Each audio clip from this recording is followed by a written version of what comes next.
Okay, well this is an example of stainless tubing that we could use to make a rigid unit that doesn't flex when the vacuum is on it from the engine. Right. And what's that, 2 mil thick? 3, I'd suggest. It's 100 or 4 inches in diameter, 100 mil. That's 3. The unit only needs to be about 435. The other one was 870, the first unit. So you're looking at about that in length for an actual unit to produce.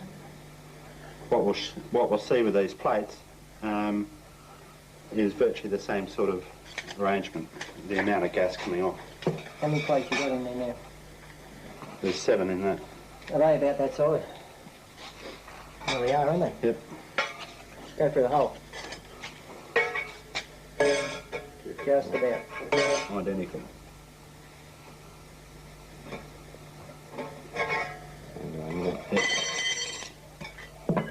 So if you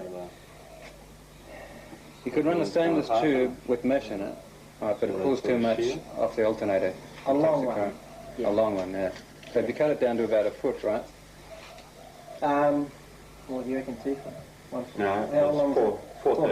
435, the one that you chopped in half. It was 870 before you chopped it. What's going on? Huh? Is that going on? Yeah, I've got it on now. It's on record. So what was it? 435 435 was the second unit I made. by 100.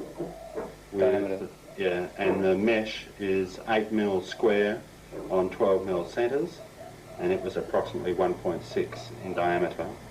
The actual diameter worked out to be about 68 millimetres across. Right. And that, the smaller size one, gave the car everything it wanted. Right. Just as that, and dropped down because of the length. Then it dropped down into current. Right. But if you wanted to run smaller ones and less current. yeah, then you go to putting tubes. Floating tubes in. Centre mesh, it gets it out heaps better than the solid centre as a negative. Solid stainless outside as a positive. 2 is the best. 2 tubes, neutral tubes, outside the mesh. And what's the gap on that? Yeah, it's approximately 6 mil, 5 to 6 mil. Wide. Yeah. I'd like 7, don't like 6. There. 7s as well. Yeah. Number 6 is not my number. 7. Unless you got 3 on Mojo. I don't want 3. Yeah, I don't need my 2. Yeah, about 7 gap gives you the gas off. Right. Really well gap. And you have two of those tubes, neutral tubes. They don't touch anything either end. The gas will come off both of those. Each one will drop your current in half, and you'll come down from, say, 75 amps down to 5 amps, and get off twice to 3 times the amount of gas. Do you want to fill that tube and just put that unit in and show them Still running here. that it will produce? And what was the bit that we put in the bottom of that before, too? You want to flick that Does it off? matter much on the mesh? Hey? Does it matter much? Is that over? This is mesh what Peter had got. Square meshing. He said he was hoping this would work. This does not work nowhere near as well because the wire, they're sealed wire, and they're just interlocked. All right. Right? Now the current seems to be able to go through and past. Where, if you have Welded mesh or... if you have solid welded mesh, the current can't circulate and go past. You'll come down to the square and break out in the 4 ways and put your gas out. Right. Okay. If you falls in, don't matter. If you have solid tubing, first of all, you get a very, very small amount off the face, like these wires are face. The gas starts coming off the bottom really well because it is been cut and it's rough. No face, it's no shiny face. Little bit off the sides here. If you grind those sides or you cut those sides in any way or rough it up, gas rips out there, and you can see the difference between it. Right. If you have the mesh, like this, heavier actually is better. Where's that other one, Peter? It's Down in- here. Yeah. This is the actual size. A very large mesh. This is cut off the mesh what we had in the units. Mm-hmm. Got that? It's an 8 mil square, and the meterage, or the next size to the next tile, is 12. So it's known as 8 mil square with 12 mil centres. Testing this will show that off these bits here, you will get probably 4 times the amount of gas as what you can get off this stainless, Let's show 'em, which is yeah. sealed. Mm-hmm. And that's the difference. Just by those, she interrupts the flow of current, it seems to. Right. Anyway, Positive, negative in the middle. Throw that over.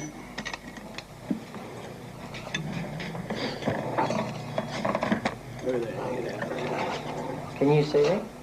Yeah. Okay. Put in Now, close. just going in, actually you should be above it. You want to see the gas, all right. Okay. Hold on. Sorry, mate. Yeah. I just went to pull away. As soon as we touch the negative in, the positive in, we will get gas off our negative. Hold on.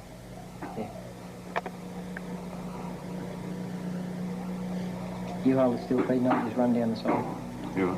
Okay? Say when. Go for it. Okay. Okay, now we're in solid outside to a solid negative centre.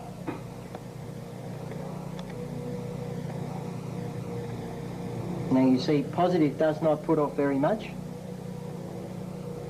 Negative puts off everything. It splits from negative out towards positive. It does not meet with positive though. Oh, yeah. See that? So the outside should be a solid. Mm-hmm. Negative is your height. Now, what can we do about what we have for the Can we go? around this? I've got one here. What? That unit. No, I would have showed this here as a centre now, Oh, right. as a okay. negative. That'd be the way to go, wouldn't it? Positive's the hydrogen, positive's the oxygen molecule, negative's the hydrogen. Other way around. No? No, you're virtually Changes right. all the time. No, you're virtually right, but you get it off both. You get both off both. Positive is not an oxygen. Positive is an oxygen and a hydrogen. Negative is an oxygen and a hydrogen. Okay?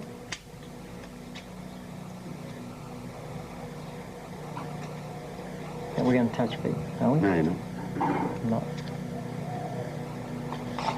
Yes. Can you see that? More See that? the negative. Yes. Now, if we come out of the water to our solid, see that? See how it's not producing as much on the solid?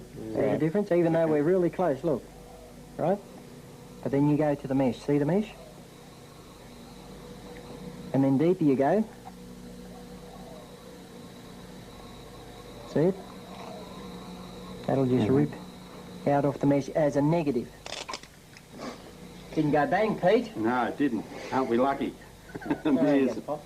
I was trying to make it, actually.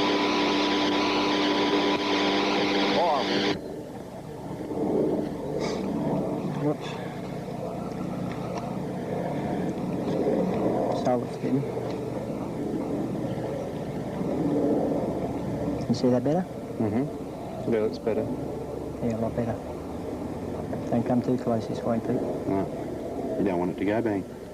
Oh, don't worry, man. What, you deaf, Joe? Will be soon. And now lift it slowly out, Pete, as she comes past the... We're about there. See the difference? Yeah, it slows down there. Yeah. Right. Now, let's try your wire mesh. Woven mesh, Yeah, put it in. stainless steel screen.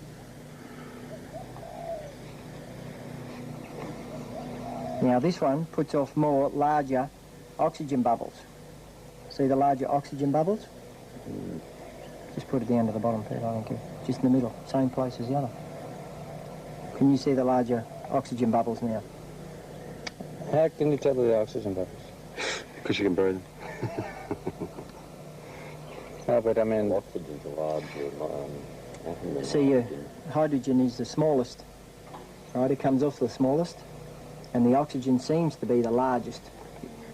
Oxygen ones do not, well, you can see through them. They're not milky, they're not small, tiny, gassy, or anything else. There is a difference.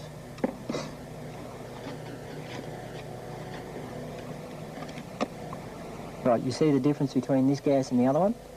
We've got twice as much in. You see that? mm-hmm. Whatever, we've got twice as much in, up to here, and it doesn't put off nowhere near as much as that small ring. There's that one. Oh, it's that one. Understand? Mm-hmm. Good. Now, we've got something else to put in too. Well, what about a solid? Okay, let's try a solid. Don't make it too long so we can see it, all right? That's too long. This is stainless.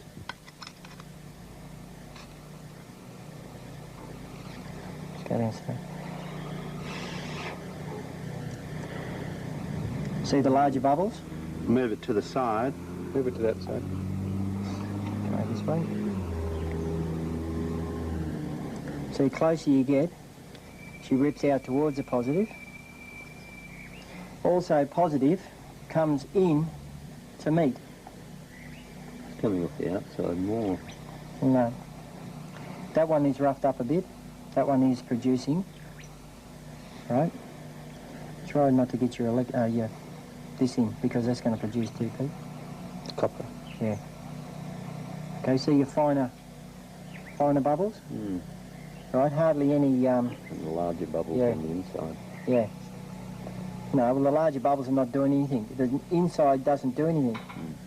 You look in the inside, But it's only just a few. the only thing the inside is doing is coming up from the right off the bottom, and then when you lower it deep down, then your jumper lead started producing.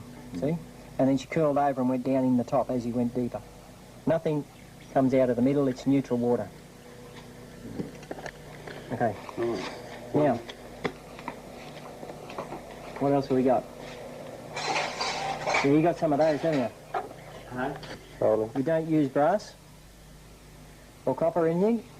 Goes green and pollutes and will completely oxidise up. Completely. That one has only been in for a couple of minutes yesterday afternoon and it has gone green now. You keep playing here, Peter. I've got something else to get you, to show you it oxidises right. We'll just show, even with a threaded section, right, the size of the bubbles, all right, as you move closer to the mesh, how much more rapidly the gas is produced from a threaded section. Okay? See the gas coming away there?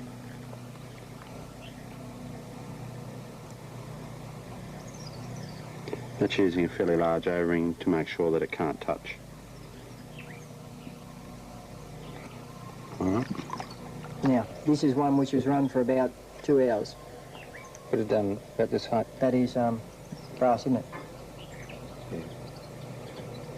Brass nut and tube. Beautiful crystals. Leave it longer running and she'll completely block up. And that there does not produce any gas. This was only just coming off where the gas was coming off the top of the water and out through the pipe. And even the pipe, I don't know whether you can see down there, even the pipe down the centre completely pollutes green. No good. That wouldn't produce if it was underwater. Wouldn't produce if it was out of water. This section here, if we try and see the unit on the around the threaded section, you'll see it start to produce, and then you'll notice that it's a lot finer bubble or running off the shinier face.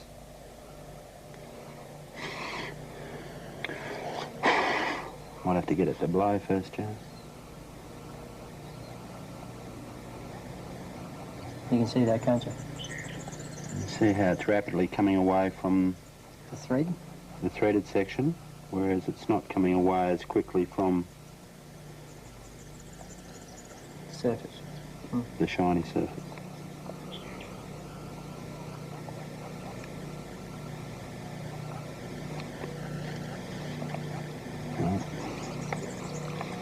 This is different too, because when you've used plates, doesn't matter how thick the tube is, doesn't matter how polished the sides are or anything else, she goes through, the current goes through, turns both sides into positive and negative, and produces on both sides of those plates, no matter how thick they are. We'll show you that other dot with Peter's tube in a minute. It does not have to be in water. There you are. This is just using another piece of stainless with a yep, surface on it. I could go bang, Pete. Thanks, Joe.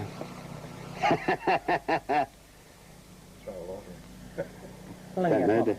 Let me just go Yeah, pop. let them pop. I threw a match in my bucket.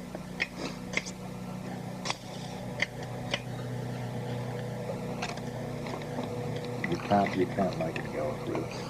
I tend to get the bubbles. Well, if you get enough in a closed space, you would. I had I got some balloons yesterday. It's coming out the bottom of the gas, where the rough edge is. Very little off surface. The current is going straight down the metal to the bottom and coming out the rough edge.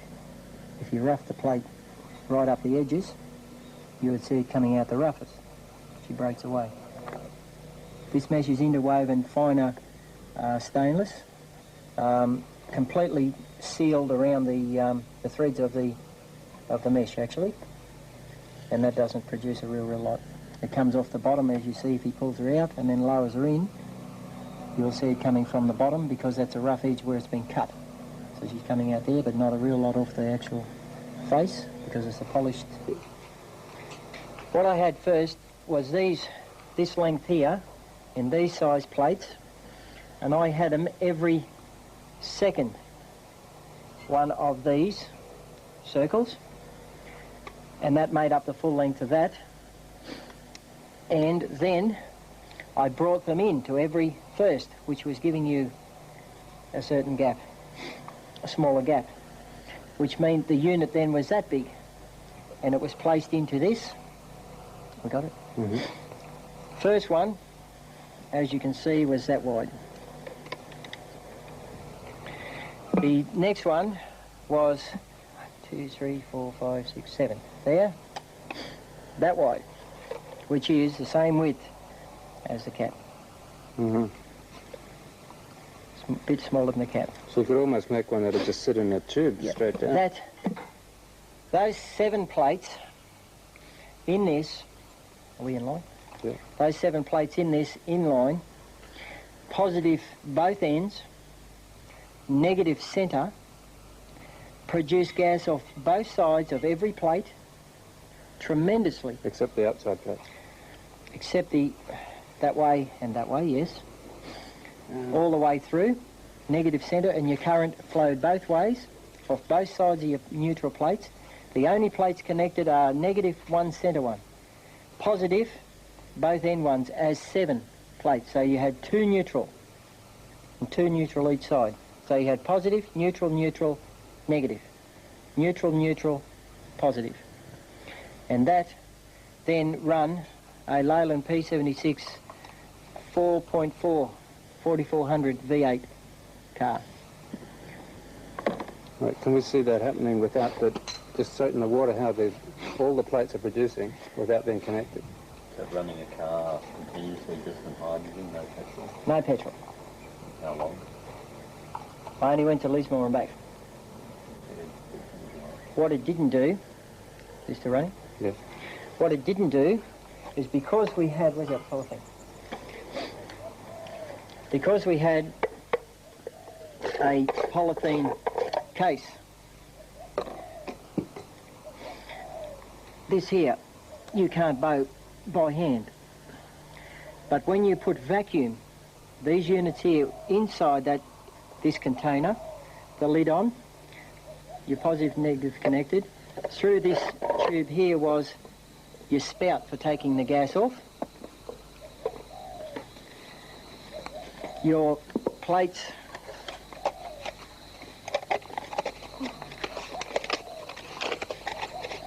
were down in the middle. Mm-hmm. This end screwed on, and an end cap the same. This one here had the gas. Showed water to the level. You getting that? Yep. Water to the level. This in here was airspace, gas space. Spout out here with your hose on it to your intake How did you manifold. connect the wires in? Through the cap ends? Yes, I put a bolt out each end. Right. Through. Mm-hmm. I put a bolt through each end so I could hook my wires on. In the middle, from positive to positive, I just looped the wire over the top just to join the two end plates because I only had it connected to one end. Right. So then both ends. And the middle one had a bolt right through the centre, insulated, just to the centre plate. All right. So we had a negative and a positive out here and a wire over. The gas come off here. Now, on idle, Stainless wire, was it? no, It's copper. doesn't matter. It wasn't in the water. It just looped over. Over the top? Yeah. Oh, you mean over Yeah. this way? She looped. While the plates are in here, I just clipped it, put a little alligator clip on there, took it over the top and alligator clip on right. here. You see? So, Basically, it was not in the water. no, not in the water. Didn't matter anyway. All right. Now, with this lid on, screwed down, and your tube out here on idle of the vehicle, the Leyland, this unit did not flex in or out. When you gave the vehicle a rev, this lid expanded up probably an inch to an inch and a half expansion outwards, which was very dangerous. Mm. The motor, instead of doing what it should have done, this is all going on, instead of doing what it should have done, polluted very badly, pollution, fume, smoke, everything else out the oil filler cap, the dipstick, and the pollution valve in the tapper cover. The motor run, but was not as powerful as petrol at that stage with a polythene unit. The opposite happens when you use solid stainless. When you use a solid stainless cylinder, your cylinder does not expand or contract. What then happens to your motor is, instead of pressurising fume out from your positions around your pollution positions, it then has a vacuum. With the vehicle going, if you pull the dipstick out, the motor will stall. If you loosen off the filler cap, oil filler cap, the motor will stall. That's with this solid unit? With a solid unit, yes. Well, with a Yeah. solid unit, right. Polythene has pressure out. Solid units has a vacuum pull inwards. You can put your finger over the little tiny hole in the tapper cover where just a small hose comes off and the motor runs smooth. Take your finger off, she'll start shaking like anything and stall out. She has a suction on your finger. With a polythene one, has a pressure.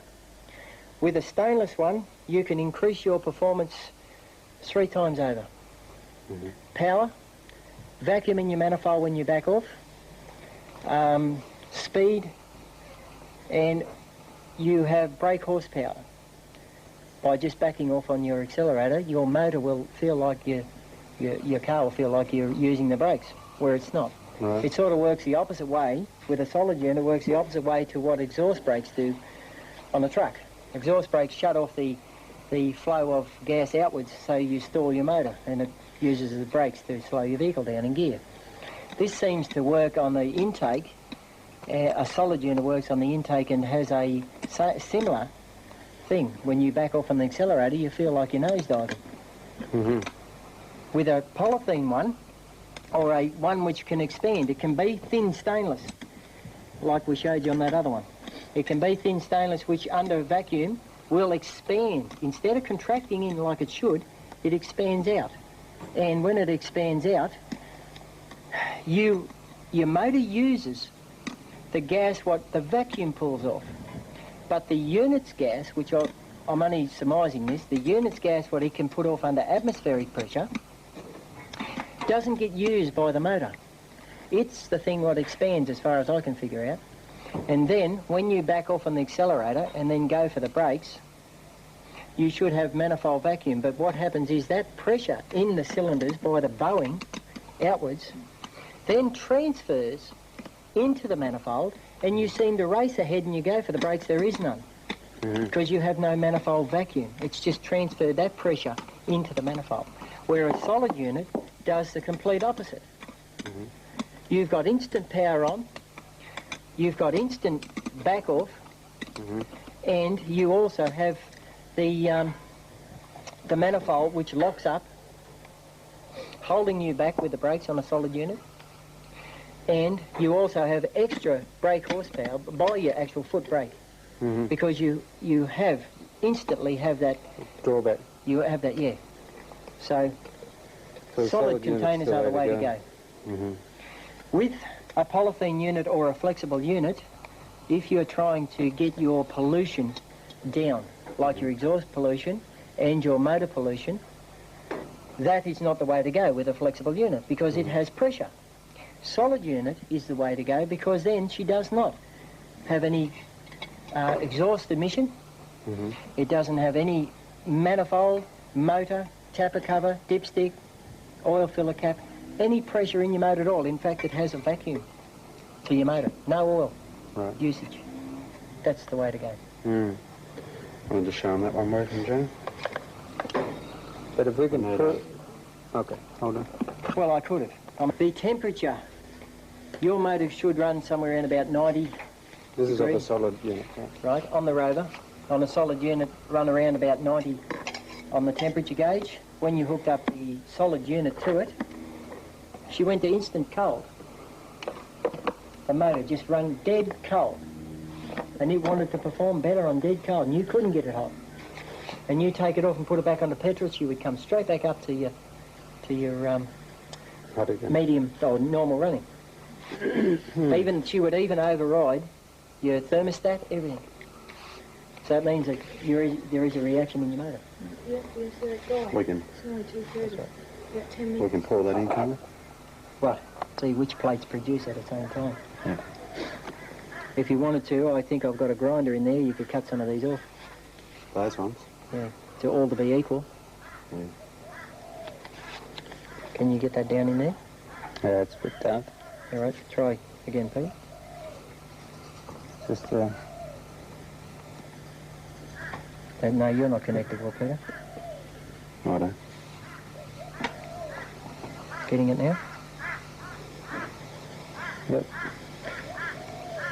See, Pete, if you had the same length tubes and you put them in the water, Yeah. it would fill that bucket completely. She'd just run out over the top and equally show you each side of each plate. Well, why don't we just put it in that then? Because Got that? Okay, this tube's got a solid base on it. Solid base. that water's Very pretty slippery. Yeah, that one. You're probably pulling the bucket apart now. Okay? We can put that into the bucket.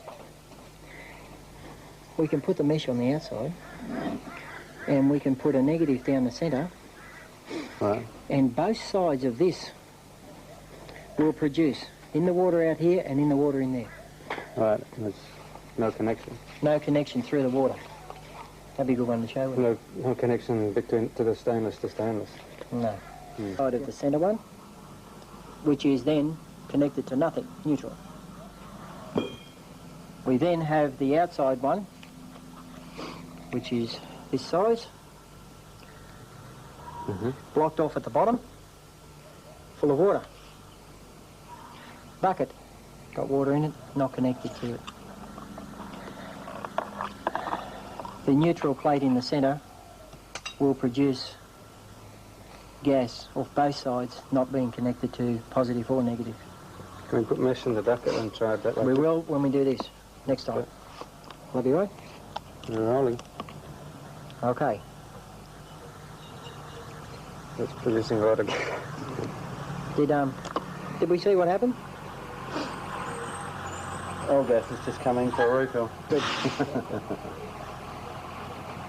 Did we catch that? Yep, it's all going. Right. What I wanted to do was clear that, and then if you could get down and see that negative neutral plate. I need to lift it up, Joe. that negative neutral plate. Right. I'm going to have to lift up the whole thing.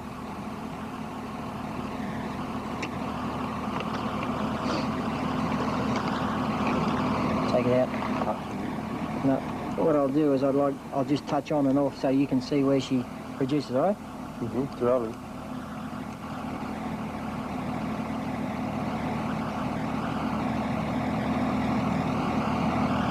A lot of gas, isn't there? You see?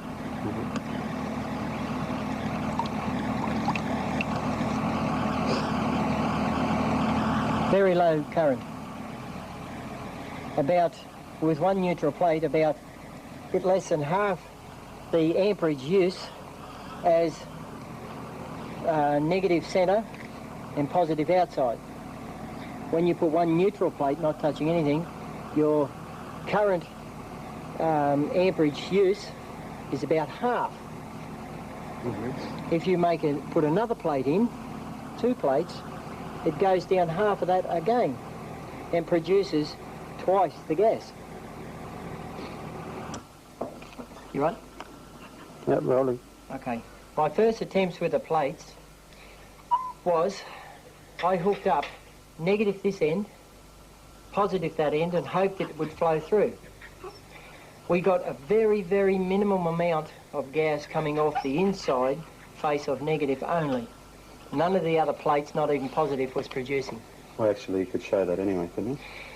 Then I took from negative here and I went across to the end one. So that was positive, negative. That then becomes, what I found out, that then becomes 1 unit, 2 plates.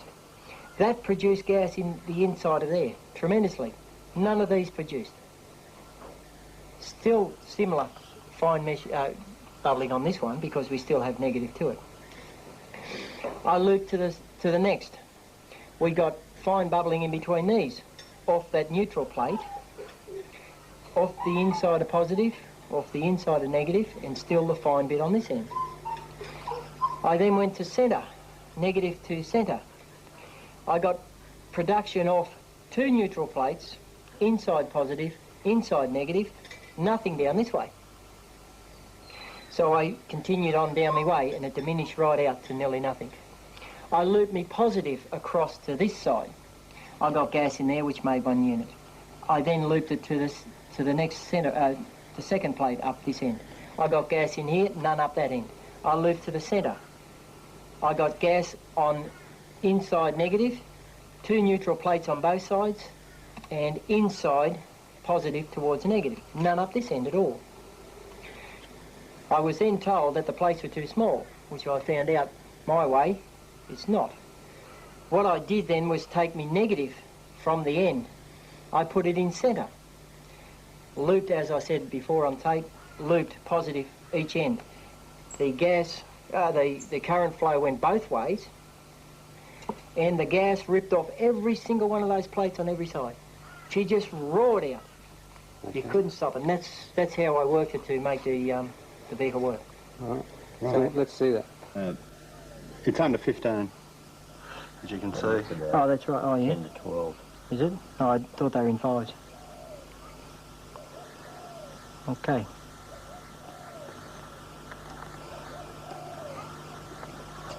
One less.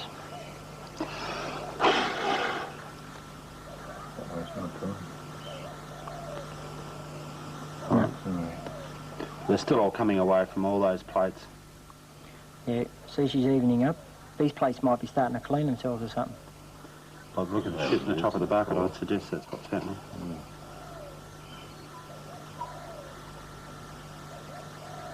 Yeah. And now she goes the other way. The main thing is here that the gas is producing on all of the plates and they're not connected. See them? Yeah.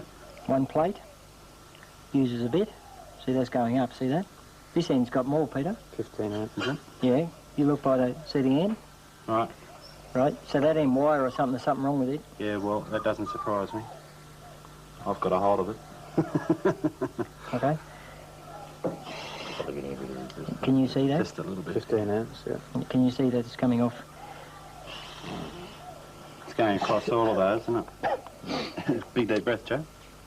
Might clear me cylinders. Hay fever. But there's no claim that it will. And see, this way in centre, 2 plates either way, she's going either way. See it going that way? It's going that way, it's going that way, it's going that way. All these are going. Coming away from all surfaces.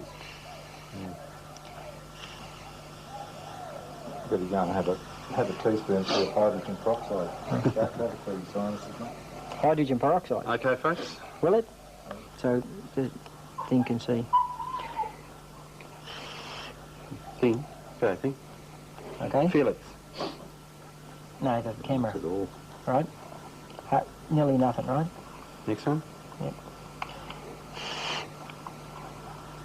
Next one. Yeah, it's starting to produce my end, negative. Right. Next one. See my end? And those plates are starting to react. See, 2 that way? Yep. Yeah. Small gas away. That wire must be losing it, eh? See that? It is producing. See, those wires are losing it, aren't they? Okay. Everywhere on this, before when I had them connected, in the thing, every one of those ripped out like just 2 together. So, okay. 24 volts here now, not 12. We're going to try that. Go to outside. You're not connected, Peter? Yes, I am. Okay. Every one of those plates are performing. Are we right? Mm-hmm. Everyone? Right. Okay. Just go alligator clip. Alligator clip. And negative centre. Are you hook onto that? Yep. I think. What are you? Hang on. No, you're... I'm still positive. Right, you're positive. I'm negative. That one there, Joe. There you go. Okay. Negative centre. Positive both ends. Twice the gas. More Don't than lift twice the yours gas. off, I'll take it off here. Why not? Let's try the amps. Can you do it? Look at that. We're pulling... What's that? 15. It's 15. 15 amps. 16, 17. This is about how it ripped out, a bit more than this with those other plates.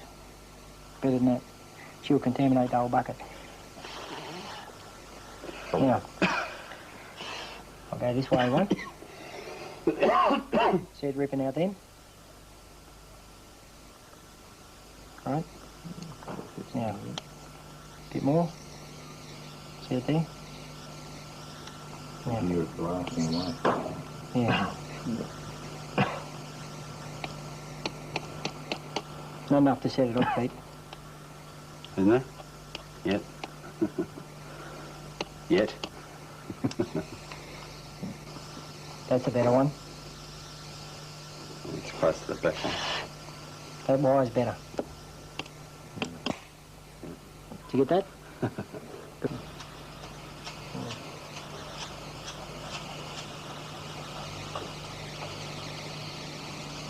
Is that touching the bottom, Joe? Yours is touching, Peter. That one's touching on this side here somewhere, or on the bottom. Rips out, doesn't it? Yeah.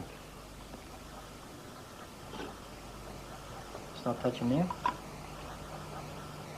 See, if that ring at the bottom, you forced it over here, if that ring at the bottom isn't right at the bottom, she could have pushed it over and touched it. Try it. Try it again. Touch it on top. No, shorten. I've got a spark coming up in here. What's it coming off on? It'd be touching here to there. Now it's still touching the bottom, isn't it?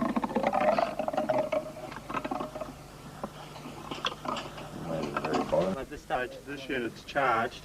It will apparently pick up the data very, very quickly. Because we've charged it, it's now HOH. Hydrogen, oxygen and hydrogen easily separate. I'll just touch it so that you can see it coming away from the actual unit. See how that's producing there? And now just touch the ignition. That's still connected. I'll now disconnect. Watch the unit.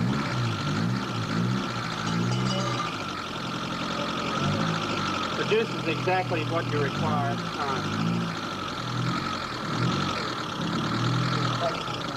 The worst part about this is that you're now getting more water out the exhaust, which you could in fact recirculate and make the unit operate fully.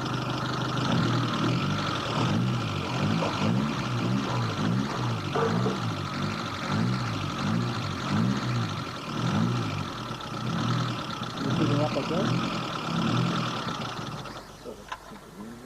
Yeah, but it's no good. No? Blow yourself up with that thing. What do you actually wire it up to then? Nothing. Plastic lid. It's Nothing going at to the make moment. just That's wired up to itself because it's charged. Like a battery. Yeah, it becomes a battery after a while. So 3 minutes or 3 miles to Yeah, become well, we had this like about 5 minutes before. Yeah. No, it's now full. So that's producing its own gas.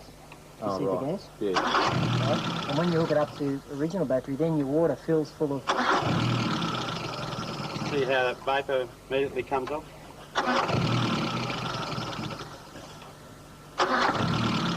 That's what was running my units before. You will get heaps more vapour when you have a stainless steel outside. Yeah. Understand? But just for the practical purpose of being able to see it. Yeah. Yeah, well, that's good. As you So that's now with it, now connected. with the gas and bottom. Oh, no, that's no good. See, actually that verifies my idea on these polythene expandable units. Because you can see that it's only using still the gas what it is pulling off under its own, see? And it's not using any of this other. Yeah, You see that? that's That means that when you have a flexible unit, the gas you produce with current expands the unit. If you didn't have it attached to your battery and just use When that, she's charged, it's yeah. fully charged. That She'll should start running. that should still run without extension. Yeah. So we got, has anyone got a pressure gauge? Means that you haven't got your vacuum lift on the water. Right. All right? Yeah, right, yeah. When you've got a solid container, you can lift that amount of water clean out through the top. Yeah. Because you take off your vacuum. There you got pressure because the lid is pressurising. Yeah, right. Does that make sense? Yeah. Good. Because you can just take all that pressure Oh, off we your feed pressure. it The straight in. amount of places. Straight in under the unit, where your venturi lead on the top of your motor goes directly under your throttle, under your carby. These are just lead up. We're putting the gas directly in where the exhaust gas or the bypass blow gas that comes from the top of the motor goes directly under your throttle. It's under the carburetor, so that you've got maximum vacuum direct in. Okay. With the vacuum gas and everything else, you have to have gas to motor usage, air and gas, intake of air and gas, to the exact fine critical point. It's a hair whisker line. The same as the distributor. When you cut off your petrol and go to your gas, on petrol you can turn your distributor like that and it hardly does anything to your motor. When you put the gas on, you move it Minimally. not even the width of a piece of foam and paper. And your motor will shake like anything or shake like anything either way. And you have to hit that exact point or else you won't get your efficiency, you won't get your motor to run. Look, changing the distributor. Your timing. distributor has to come, when you cut off your petrol, if you run petrol by itself, you set at your normal, whatever it is, 8 degrees or whatever. If you hook up the petrol and gas, you would then, instead of 8, you would come up to say about 15, 12 to 15. When you cut out petrol altogether, you would come from 15 up to somewhere in about 25 to 30, maybe more, depends on the vehicle. Whatever vehicle is all different by that. But you have to come straight around to that.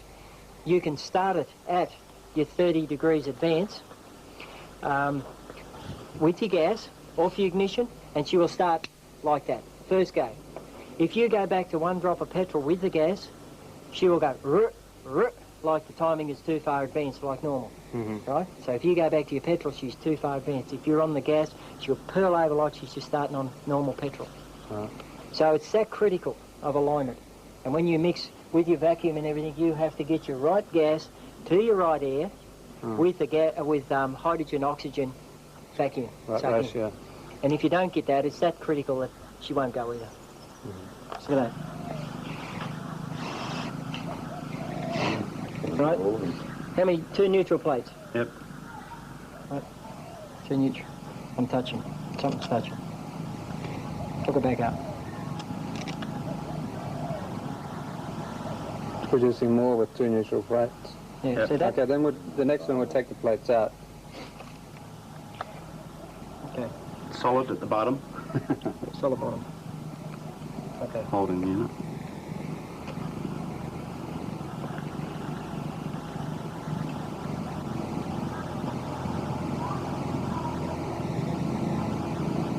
Okay.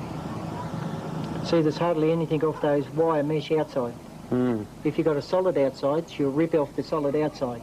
It's only really coming from negative out. Okay? Okay, You're getting a fine one off the positive, but you need a solid outside. Okay? What's that? Just on its own. To do what? Yeah, just go to that way. Okay? That's solid inside, but Peter. I should stop blowing things up. Getting an idea? If we had a solid ring around the outside would produce inwards. That's only producing outwards, see? And it produced both ways. Haven't heard this go bang yet, have you? On top Yeah, of the he's bucket. waiting for it. It's playing disconnecting in the right spot to make it No, do I'm not. There's not enough bubbles there. it. Okay. As if you're doing it this way, can we put some water into here Yep. to show also... Oh, we can't. We haven't got a thing. Actually, we have. Yes, we have. Where's this?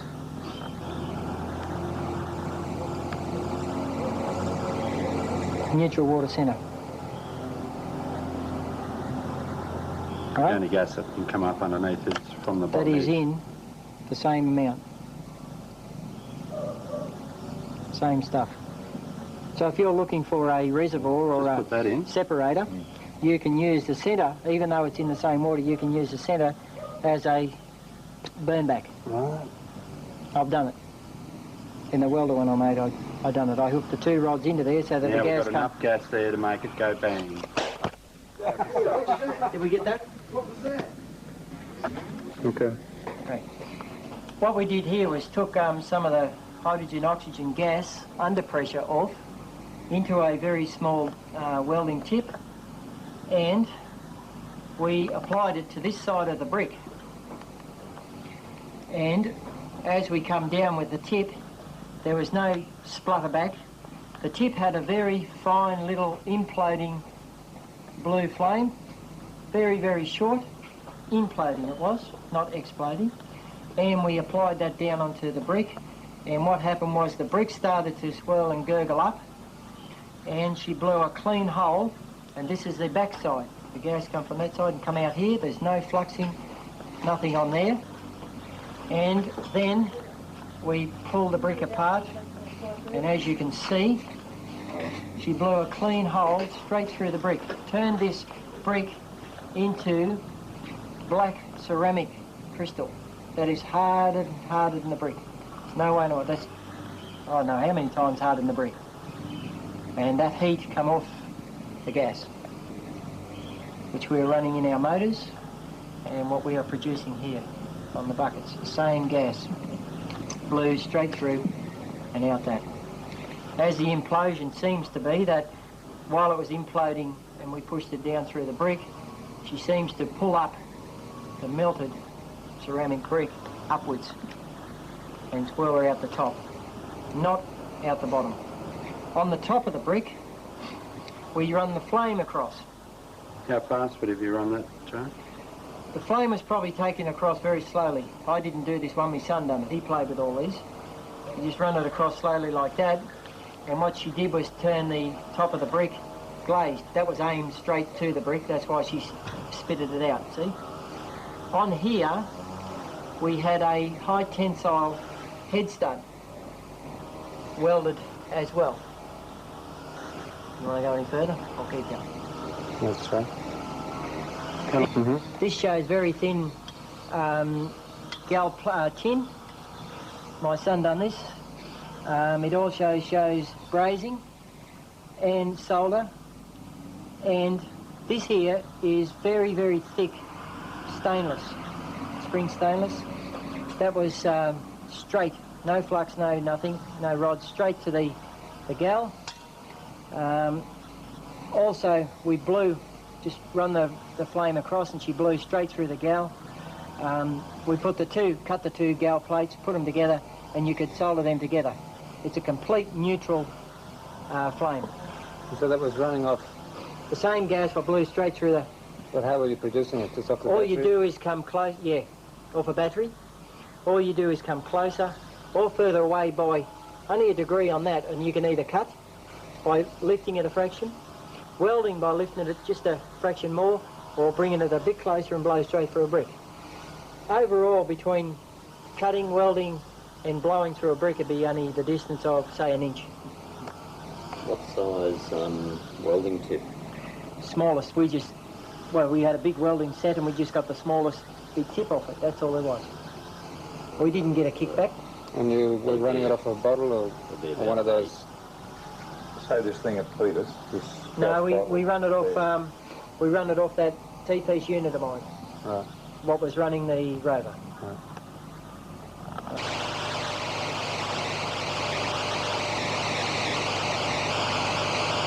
Well, here we are, talking about talking, but also researching water fuel process in a place in Australia, which we will remain nameless just for now. And this is a car, and this is the engine, of course.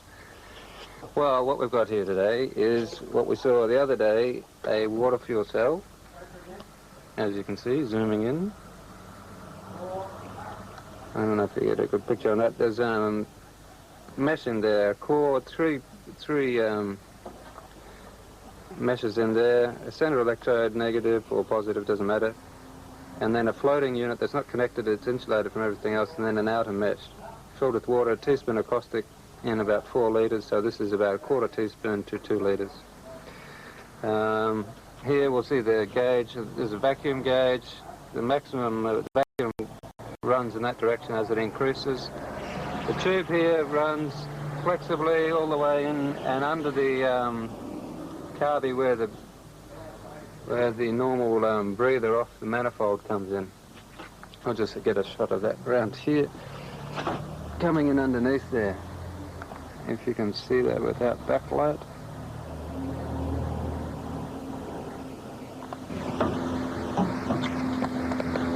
Anyway, so what we're going to do is kick the engine over, then we'll do a reading off the vacuum, then we're going to read off this voltmeter. It comes on about 13 volts and then decays. Now, this unit will work as long as the vacuum is connected and produce gas without being electrically connected. Now we're going to electrically connect it, and you see a lot more gas. 13 volts approximately. So now we'll connect the voltmeter up. Can you come and hold the voltmeter on, please, Peter? Fingers up there. The fingers of Peter. Peter fingers. And focus on the voltmeter. 8, 7, 5, 7, 4, 13.7. Right. Now disconnecting. It's dropping down to, what's that, 1.3? That was quick. Now you got 1.2 volts. There's still bubbles being formed in the chamber there, in the cell. 1.14 volts, still gas coming out. There's no connection on the battery there.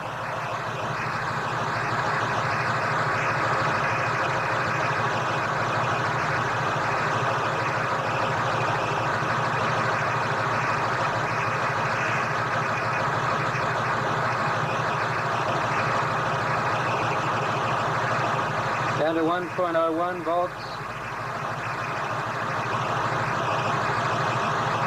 Okay.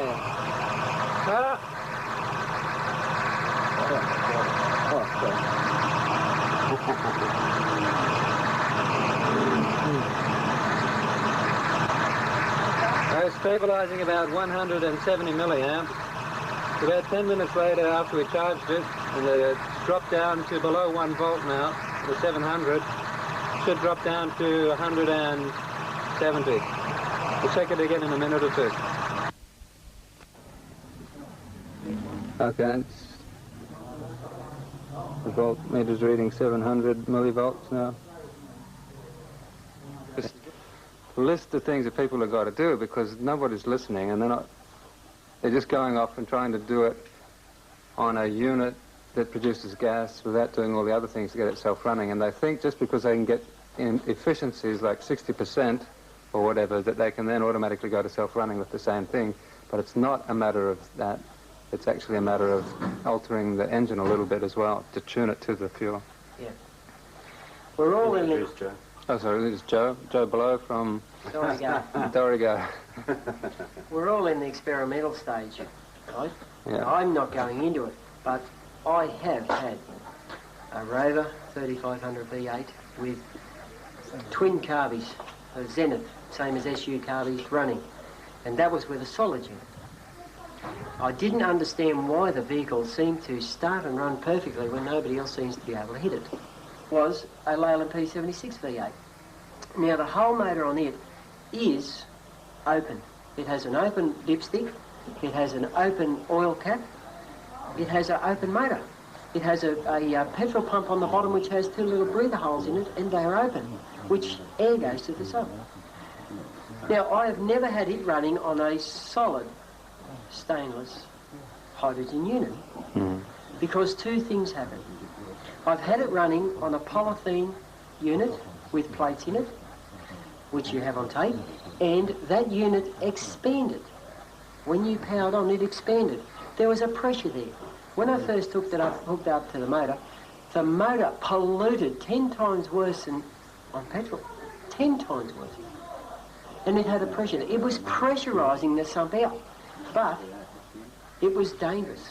Hooking up to a polythene unit or an expandable unit or a contracting one of any sort, whether it's stainless and it can expand under acceleration or anything, it's dangerous. It'll blow up. So the Rover V8, the Leyland V8, sorry, it ran. I went from Casino to Lismore and back again, polluting the motor itself all the way. But I don't know why I can blow myself up because that unit was expanding that acceleration. The unit just expanded out. And if that gas can get out anywhere, you're gone. The car, everything around's gone. With a solid unit, it does the opposite. The solid unit has a vacuum to the sump, gives you tremendous power, gives you tremendous backing off, and gives you smooth running, economy, and no danger. No pollution. No pollution in the motor or out the exhaust at all. None. We've had readings on that. We've put it over an analyzer, and it don't read. You put a polythene unit on, and you get the opposite effect. You get a pressure in your sump, which then blows fumes and smoke and soot and shit out. But it also pressurises the unit. It also makes everything wrong. Wrong way to go. So they're the 2 things I've had. Units. I've made a few units. I've made polythene ones. I've made stainless steel ones. I've made stainless steel ones what can expand under vacuum. And they're very, very, very dangerous. Polythene ones don't seem to be as dangerous, but no way in the world is going to get me to run one again. So the idea would be to have a stainless steel cylinder and put some neutral plates in. You know what I mean? Neutral tubes, plates. Yeah. We've explained that on the video before. Yeah, it's already explained, so that's what you know what to look at when I say that. That then will give you what you need, because if you don't do that, and you have big units like what you have here now and so on, you're going to use a lot of amperage. You're going to flatten batteries. It's not going to do what you want. You're going to end up in trouble that way. I've already had those big ones running, and 10 minutes you'll flatten the battery and drain an alternator. Every bit of an alternator. That's if you don't have the neutral plates in it, or if you do? That's if you don't. But if you do... It becomes smaller units like you've already... But what about in the big units? Can we put floaters in there and bring it down to 5 or 7 amps or something? In big units, you can... I don't care how big you make them. You can put... As long as you've got separate- floaters in there, you'll bring the amperage down. You bring the amperage down. So we can probably get... The current seems to go from a positive and a negative, and instead of staying at that, whatever it's going to use or pull or whatever, it then seems to break them down and bring them back the opposite way, but produces twice the gas. You've already seen that on video, it shows. You put a neutral one in there, you use a lot of amperage. I mean, you put positive and negative in just single plates.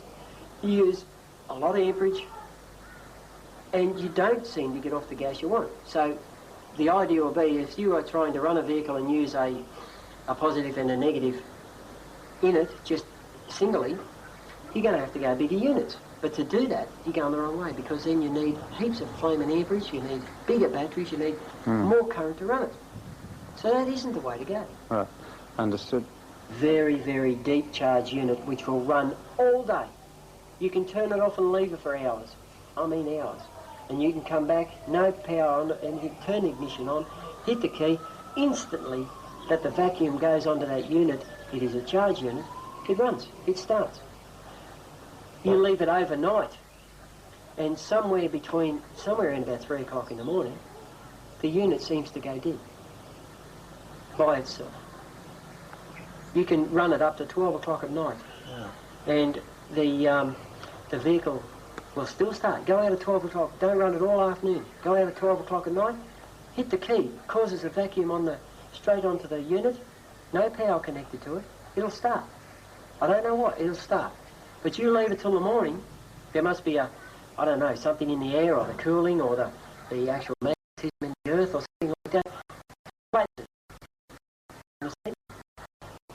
We have done some experiments by hooking up a battery.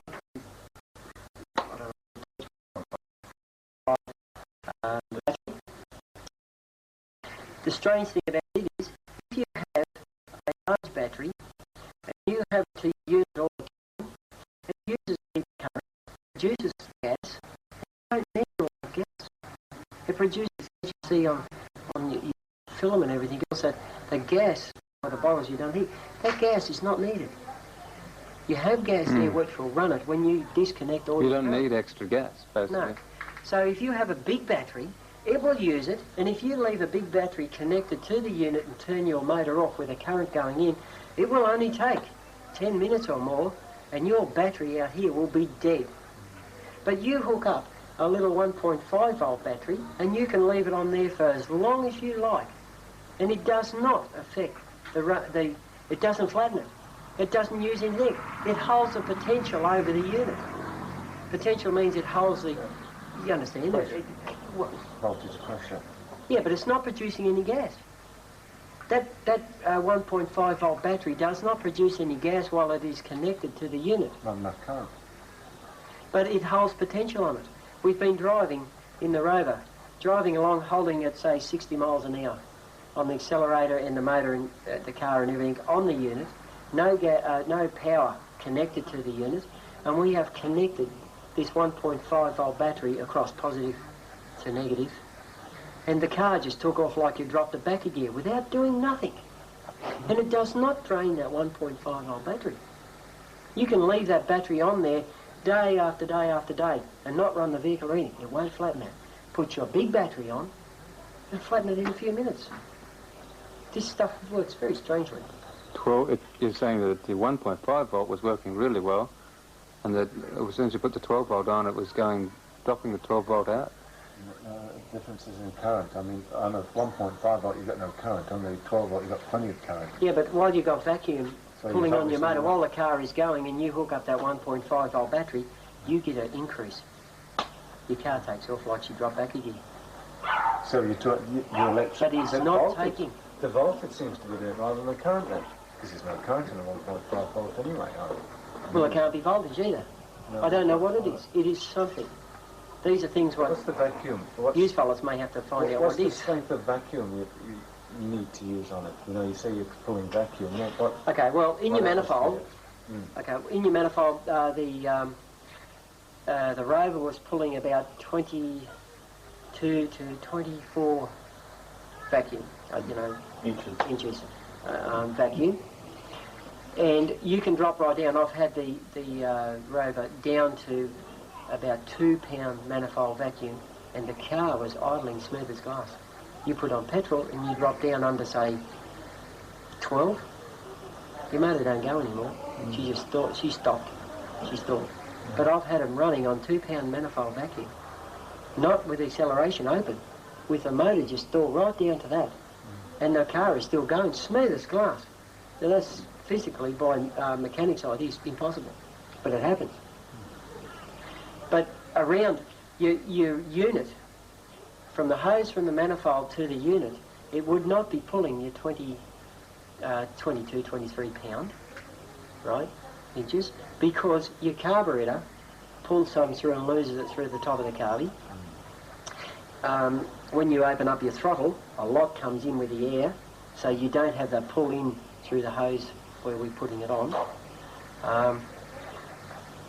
You would be getting, you'd have to be getting 5 pound onwards.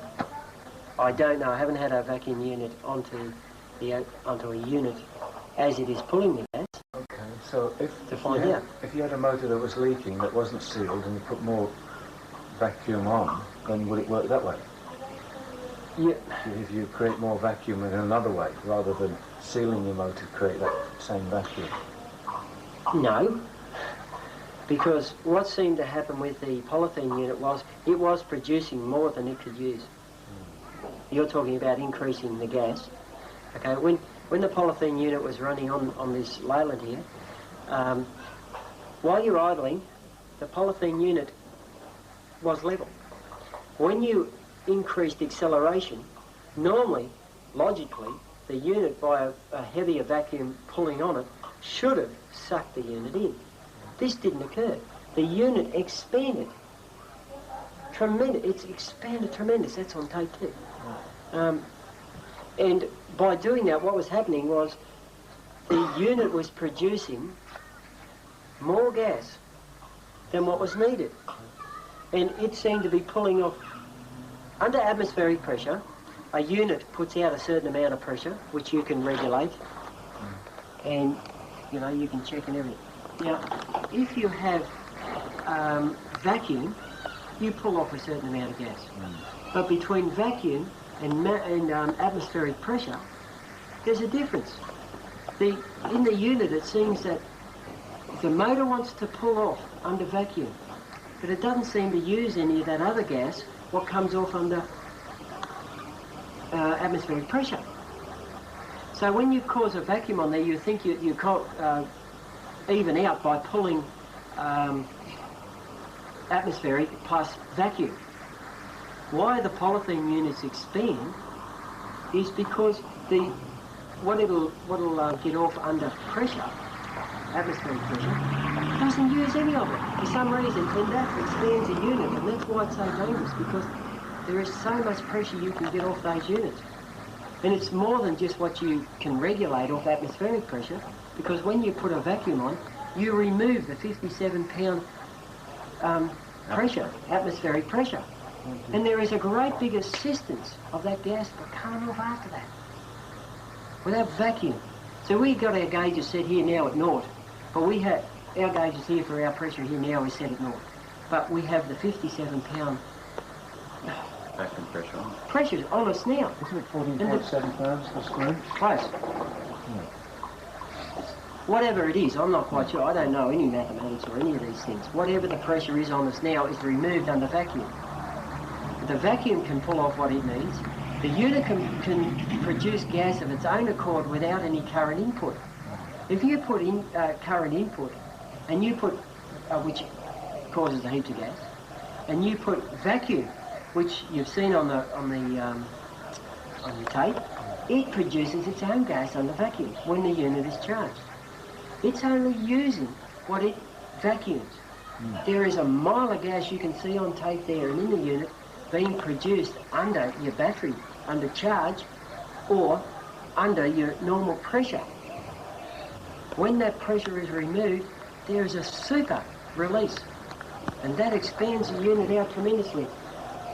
You become very, as it's on tape before, you become very inefficient. When you back off on the accelerator, that expansion of the polythene unit then transfers into your motor. If you want to slow down, what happens is you can't. Because you back off on the accelerator, that stops the vacuum on the unit. That stops that pressure sucking. Your car doesn't slow down like it normally does on petrol. That pressure expansion transfers into the manifold and your car just keeps going, and you go for the brakes. There's no manifold vacuum brakes. They're gone. With a solid unit, you don't get any extra expansion of gas at all. And when you back off an accelerator, your car does a nosedive. She just slows down like you rip the brakes on, without touching the brakes. When you power on, it is there, you've got what you want. You can have it with the current or without the current. It makes no difference. It's very strange. Solid unit is the way to go.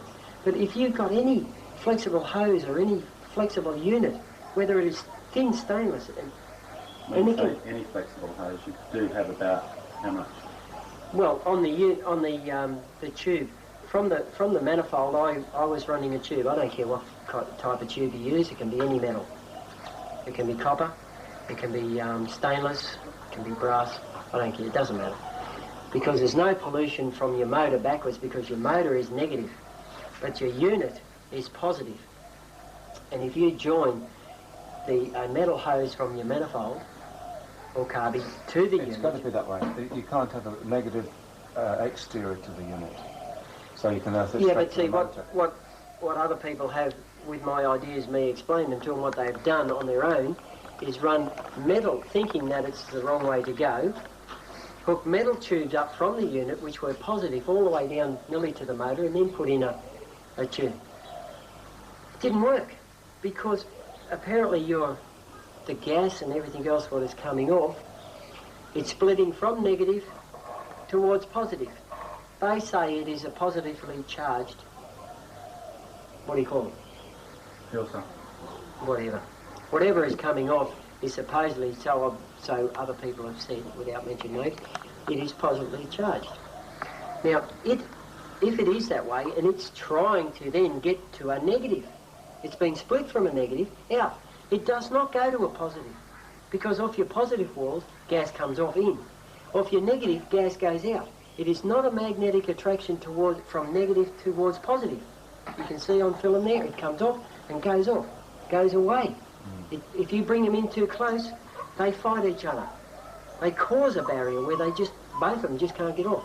So it's not this one pulling that one to there, or this one pulling that one to there. They are separated, they want to get off. If they are a positively charged particle, they are looking for a negative to flow down.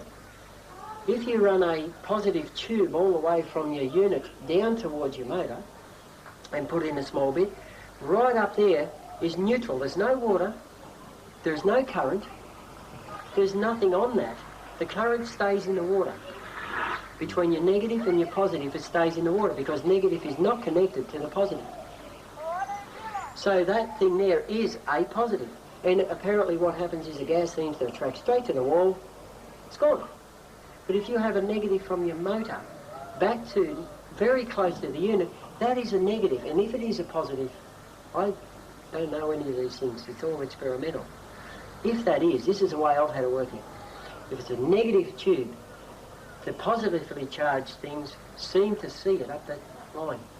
And they jump towards it, they don't blend into it. They just get a grease lightning slip straight through down into the motor without any restriction. On that copper tube I was showing you, which was polluted badly, one side of the copper tube was connected to the unit where the water was and everything else, and that turned out polluted, dark green, crystallised gas. That far further up the tube was clear and clean, because it was not down near where the positive charge stuff is. So your copper, if you say it pollutes, it only pollutes on the positive side. But it has to be a solid piece, right? Solid. If it can expand or contract, when you put the vacuum onto the motor, it will suck in because it's not producing any gas. But if your unit, like a polythene one or anything else I've showed you there, if you have a unit which the plates in it aren't strong enough to put off the gas you need, you should have that little bottle put on this now to sort of show. The bottle, because it only had very thin wires, would run the car and would stay expanded, or stay to its size while you're idling. When you accelerated, the very soft-walled plastic cordial bottle went in, because those plates could not put off the gas to compensate. But when your plates are big enough and strong enough to put off all the gas you want, then it doesn't suck in. It expands and becomes very dangerous. The sucking in would be great. Your motor wouldn't run because you run out of gas. It's not as sufficient. But when you've got too much, and you'll never ever hit, with that you'll never hit the right plates under an expandable unit to compensate for each running of the motor. You would hit, you'd hook it up and either idle or halfway or full revs or whatever. You would never be able to strike it and keep anything to be able to accelerate and de-accelerate. That's where the stainless one does everything. Solid stainless does everything. You have soft stainless, forget it too. We've already had that. You've seen the unit there, it's on tape there. Very thin stainless expands. And that's worse, more dangerous, because it is solider. And if it lets go, it's gone. She just rips you apart. You've seen balloons go off. We've got them in a very flexible rubber container. The gas is sealed in there. But when it gets out, it just doesn't. There's a great big ripping. You have your hands close to it, take the air off your hands. It's not the gas, it's not a flame, it's the inrushing. It causes it. Straight in. You can get your balloon back, it tears it. So if this gas goes off and it's pressurised there, it's trying to get out, but as soon as it can get out and it meets a bit of air. We've had a fella, I do want to put it on tape now, I took a polythene one here to school to try and show the teacher. Blew the balloon up with a 240 volt, 12 volt, what do you call it, transformer. Blew it up, she got so far up and then the fuse cut out. She flicked it on there and it went up again. Down it went again. Up again, clicked out again, down it went. There was nothing in it. The fella put the balloon to his mouth to blow it up. He blew a little tiny bit of air into it and the thing went kabang. That was it. Nearly took his face off and half the school. Well, it went off like a cannon, and there wouldn't have been any gas in there. What you could really say was gas. So it was just a shrunk balloon. A balloon what had been expanded out with the gas in a polythene tube, which didn't mean anything anyway because there was no vacuum on it. It was done under atmospheric pressure.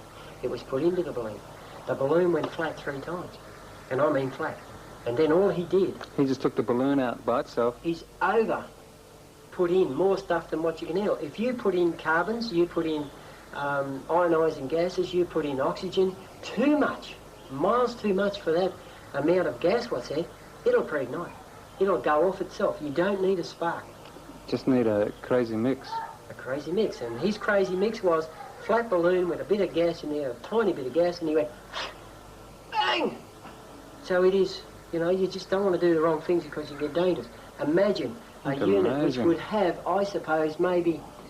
Must have bonded with balloon rubber or something. Yeah, the polythene units I've seen expand out. You can't. I don't know how much pressure you reckon you can push by a thumb on one of those lids of that polythene stuff, but I reckon you could push 40, 50 pounds. Even if you stood on it, you wouldn't bend it out. Now, hooked up to vacuum of the motor, those lids, I've had them expanding out 1 inch to 1.5 inches. There's no way in the world you can get that amount of pressure. You take that unit, seal it off down to a gas station, and you put the air hose on there, and you can build up 100 pound pressure. And I bet you that lid won't bend out the way it was under there. Imagine that gas getting out. If it just split and got out, it would take everything. Gone, mate. No worries. So, don't use it. Okay. Keith around here went and put 8 to 10 teaspoons of caustic into the water, trying to get out more gas. Well, right? I've pulled too much current to give you that. It ate the flaming metal, and now when we goes to test it, I never went around to check my unit again. I wasn't interested. I hooked it up here. It worked beautiful. Ripped out tremendous. It was from pulling over 100 amps one way I done it, 12 volt 100 amps. I got it down to pulling 12 volt 5 amps and ripped out more gas than you could hold your thumb on. You hold your thumb on for half a second, count, and you go, thumb goes, boom. If you got it too full of water, she'd hit the roof. That's because of the floating plates. Floating plates, two floating plates. But it went to this other person's place, and the video's got, went to the other person's place, and he played with it. He added more and more and more caustic. It polluted the metal, it ate the metal. We went back after about a month and a half of it being there, and he said he's played with it a fair bit. He tried lighting it, he tried everything, and he lit it up. He had an explosion because he did the wrong thing back into the unit, but I had a safety device in there. That's on video, I told you about that. It went back in the unit, it didn't blow up, I just had a safety device connected in neutral water. Anyway, then he let it sit. With the extra caustic in there and everything else, went to get it, the damn thing was pulling, you could have put as many amps as volts and amps in that as you like, and you wouldn't have got off nothing. We were getting off, blip, blip, with about 10 things in, and just before, on the way I had it, which was heaps less. You didn't know it. No, I've never had That's what made it harder for you. never had a bloody video camera in my hand before. Yeah. Well, I'm taking a shot now of the water cell in Joe's car.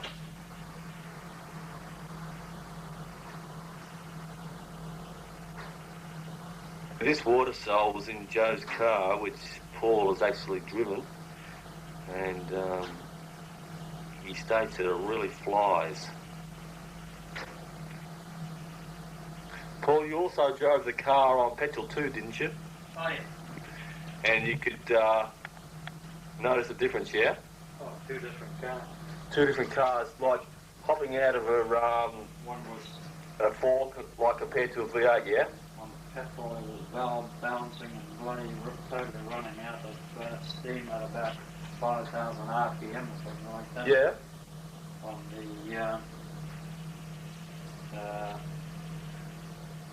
On the water fuel or whatever you would want to call it. Orms energy. Yeah, whatever. Yeah. Foregone energy. It was still revving hard at up to 7,000 plus. Plus, yeah. You know, running as smooth as Silk. absolutely fabulous. Yeah, I'm just taking a shot now of Joe playing around with some stuff in his garage. Looks like he's playing with the Weber, the side drafts carbies. Yeah, that was an old system. Null system. And here's a shot now in the engine bay with his plain single or is it a double barrel carby. Just a plain downdraft engine, yeah.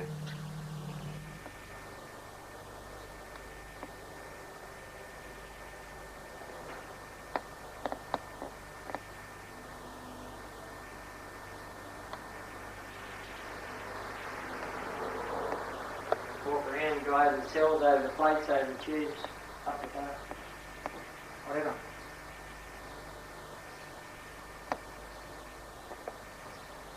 Go around the workbench with the tools or anything else you want, cells.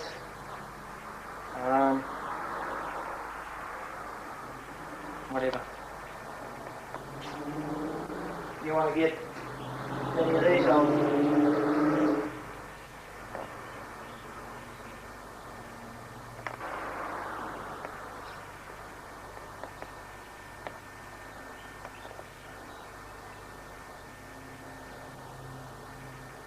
Yeah, get this one in too. It's when I charge up the water and everything else in first.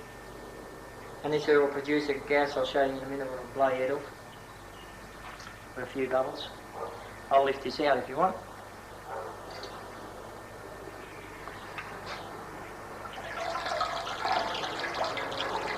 The brown shit on the outside is just what's coming out of the water, you know what I told you? Yeah. There is. This one here doesn't have it, but this one here in the bottom, that just brings negative totally square across. You have negative at the bottom, negative at the top, neutral in the centre, positive in the centre, two neutrals, two neutrals. Uh-huh. Got that? Yeah. Gas, it only comes out here. Show you that on that one in a minute. Different configuration of plates.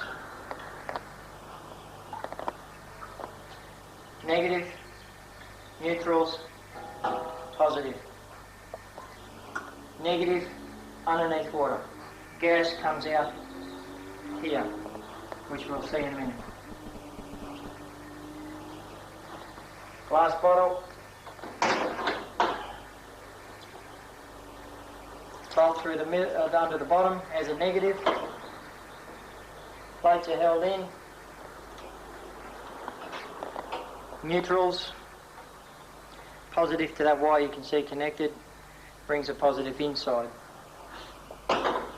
Negative plugs up underneath. Positive clips to the outside one in there.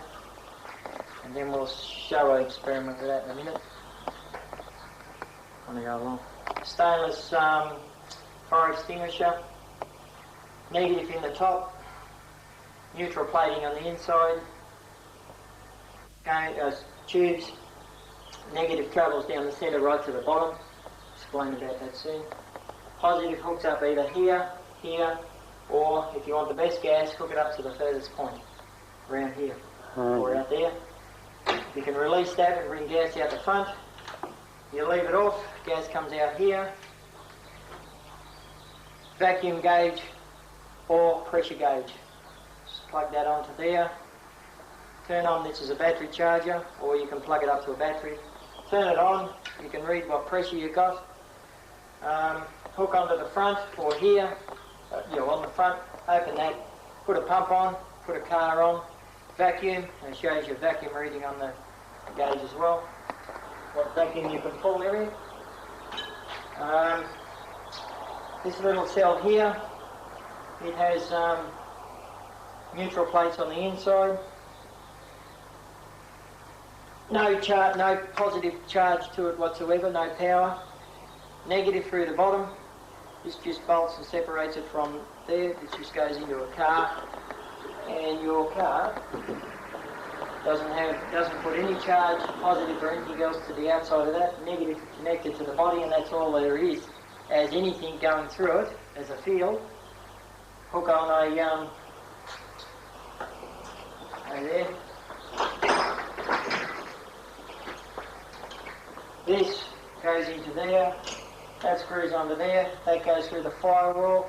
That's aluminium. You can use copper, but if you use copper you've got to put a positive wire from the car to the furthest point to get the gas out, what we want, and it's not hydrogen or oxygen.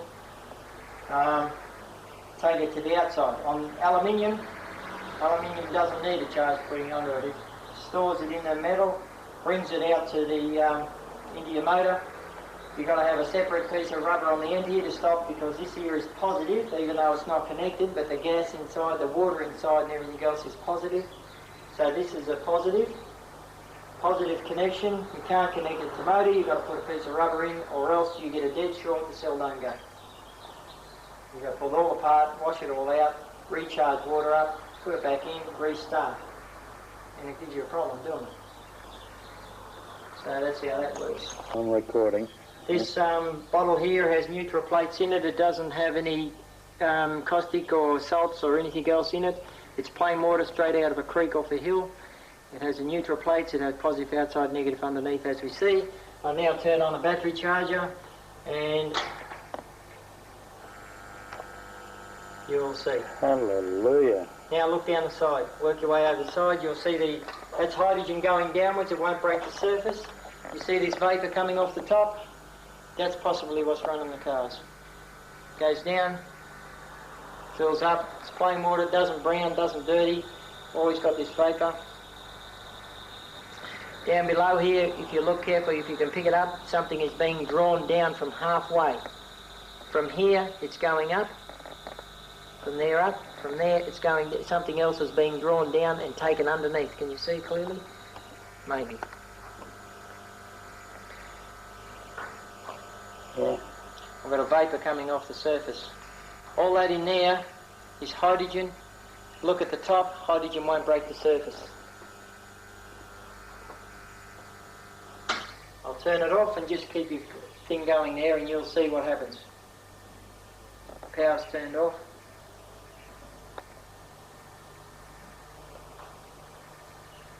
Clears it up.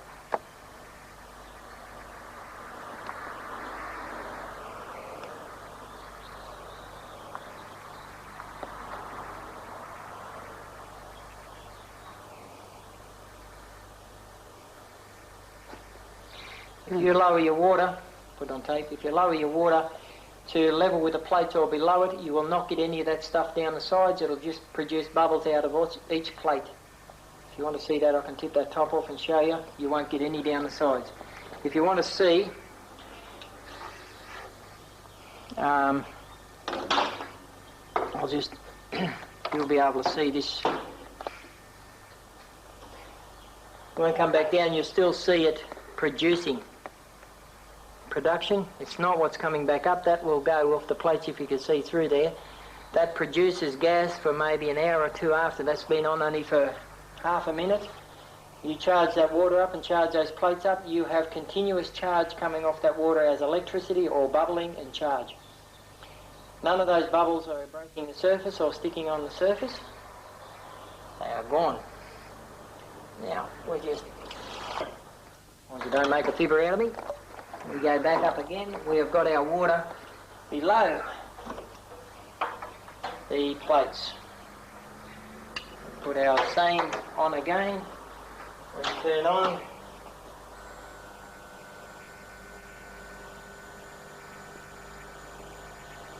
You want to come to the top now, you will see there's nothing happening down the sides, but look what's happening in here.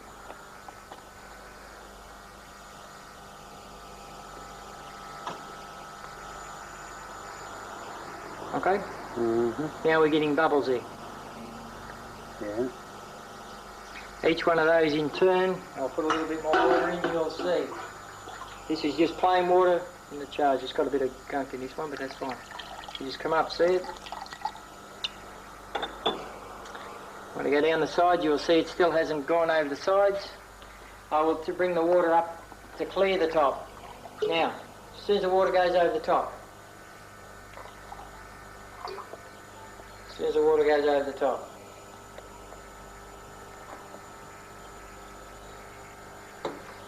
you'll see something breaking, going down. Then it comes back up. That is coming up. You can see it clearly now. This is production very well. From here down, it's drawing something down under. Now you want to look on the top, you'll see the bubbles. They've only come since we've transferred it over.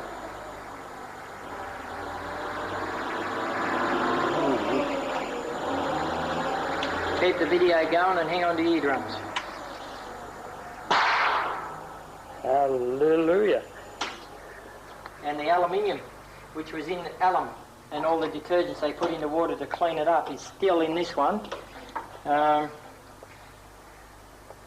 Sorry, wrong one. That one goes there. That just clips to the outside as a positive. The neutrals, as I showed you before. This here just hooks up to negative. Oh, I've got to stop that from touching. Now, that's just clipped onto the negative cone. I'll lift it out to show you again, just to be on the safe side. See, no connection. Same thing again. That just goes into the negative. I clip it on. You want to look in there, you'll see something.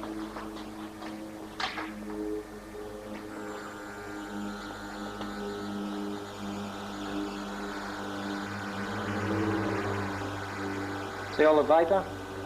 I reckon.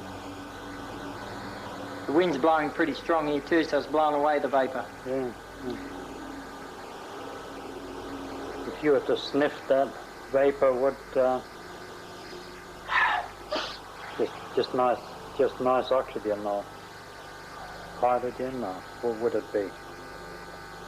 What we're doing now, At least it's not poisonous gas. No, it's not poisonous. If you look at the size, what we're doing is we are stretching the water out. The water has come up about that far so far, and it will keep coming up.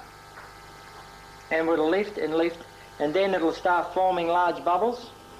And those large bubbles, what we can do what we're going to do is we're going to turn the power off the battery in a second. And those bubbles we're going to light with the power turned totally off. Just want to show you that these are collecting into larger stuff. Got that? Yeah. See them? And this here is nice, fine, beautiful, clean white. A bit of this brown here is from the water. I've had some bad water lately. So, now, I'll turn the power off. I've got a match. We'll leave it for a minute. We're still there? It's still there. It's just a match. You right? Whoa. What happened to the roof? Yep. Now the water has dropped right back down again. Yeah. We stretch the water up, it lifts. Totally lifts up, stands up. That's that one. That water in there is charged. If you can get that white stuff off the top, now you'll be able to see that it'll still produce for ages. That has not been charged either. Nothing's been on this morning. This fellow here should be able to tell you. So, now, water, but we've got our bubbles. Each one of them is relightable. And if you can see across, which is not, water's not deep enough, you can see across, it'll still be producing gas off those neutral plates. I don't know whether you can pick it up. It's only fine, but now that's pushing 14.5 pounds per square inch of atmospheric pressure to get any of those bubbles off or produce anything. All we do is hook a vacuum to it. You remove the 14.5 pounds per square inch, and then you put out, not hydrogen or oxygen, you put out whatever. And that's what runs cars. And it comes off like I don't know what. Okay? This is a keg for charging the water. I don't use this for anything except for charging.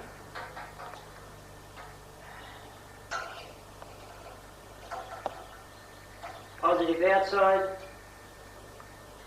negative top and bottom, positive in the inside, centre, outside is charged. If you want to try it, this is plain water which is in here, which comes straight from the creek. I just want to come up an inch further so you can see the bubbles. Now, we'll turn the power on, and instantly the water starts to rotate. Rotation. Waits a minute, builds the charge, no bubbles yet. As soon as it's charged, now our bubbles come from nowhere, no white stuff, no clearing. Beautiful bubbles stick on the surface. It's plain fresh water straight out of the tap.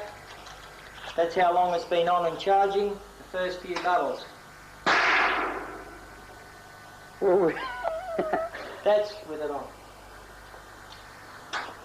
Now we'll leave it go for a few minutes because they're not the bubbles what I want to show you. What they've done is went from the centre straight out to the outside.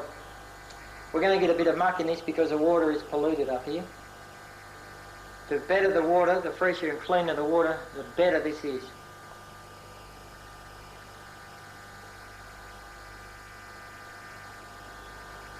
This is charging the water, and if you're talking about sewage or dirty water or pollutants in water, this is what it does to it.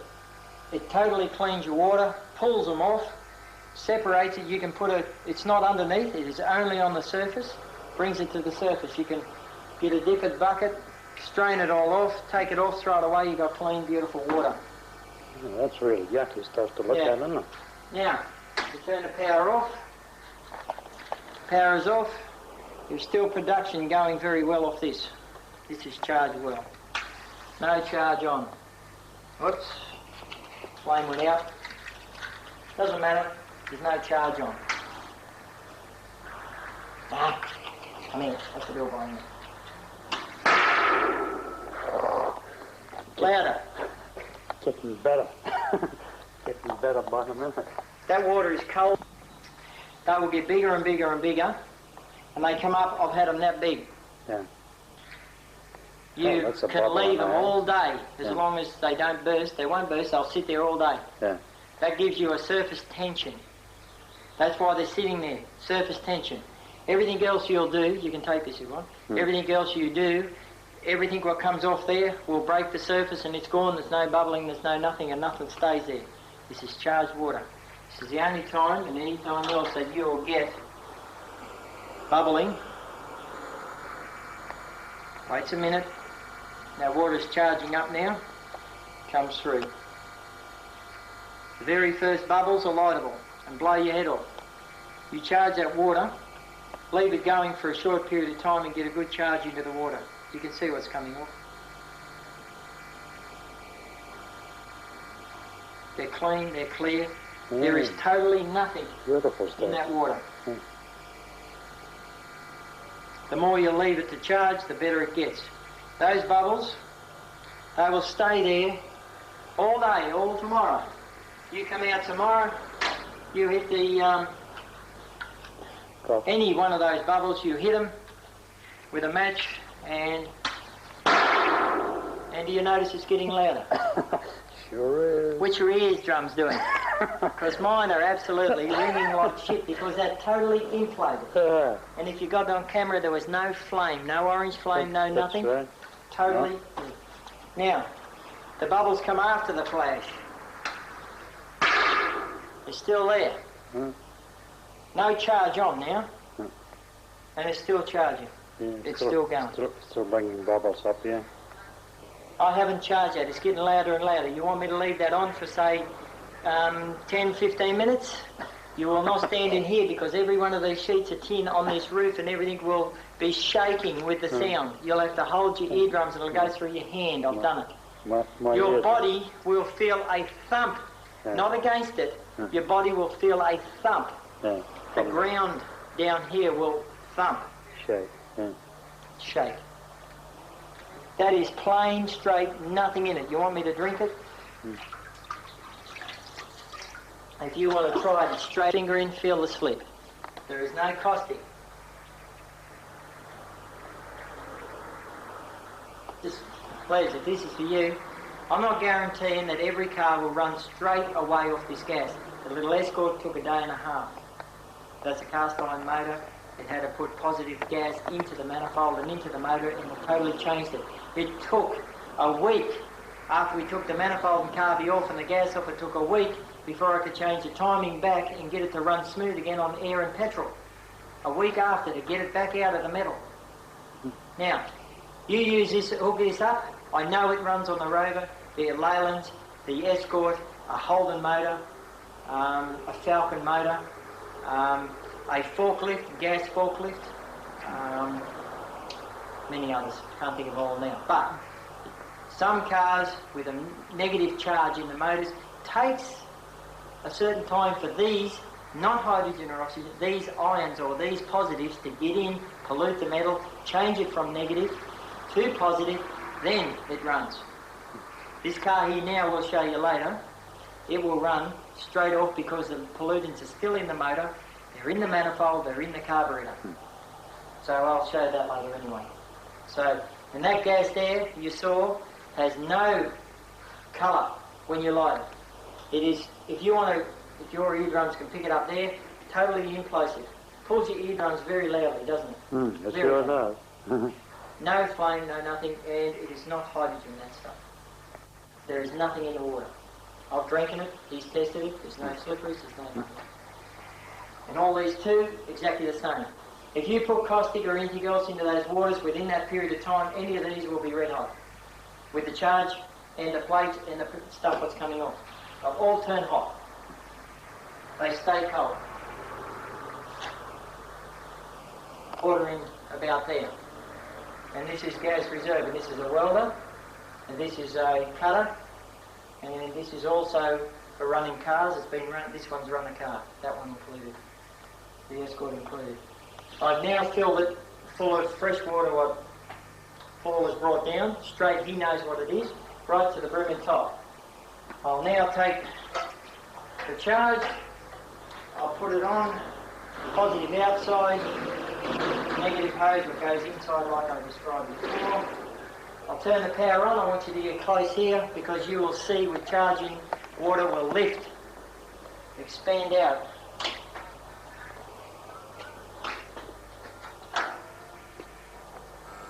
It's now on.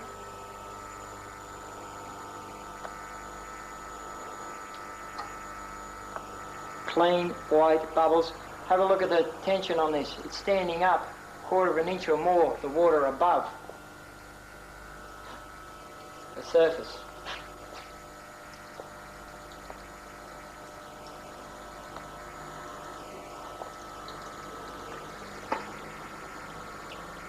Just for fun, we got these bubbles will trickle over down here.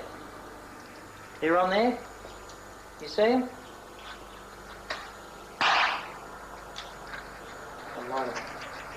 This is plain straight water.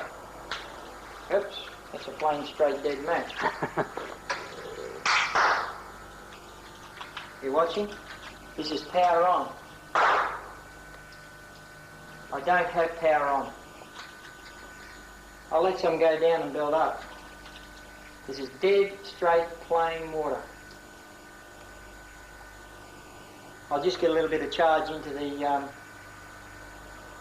water.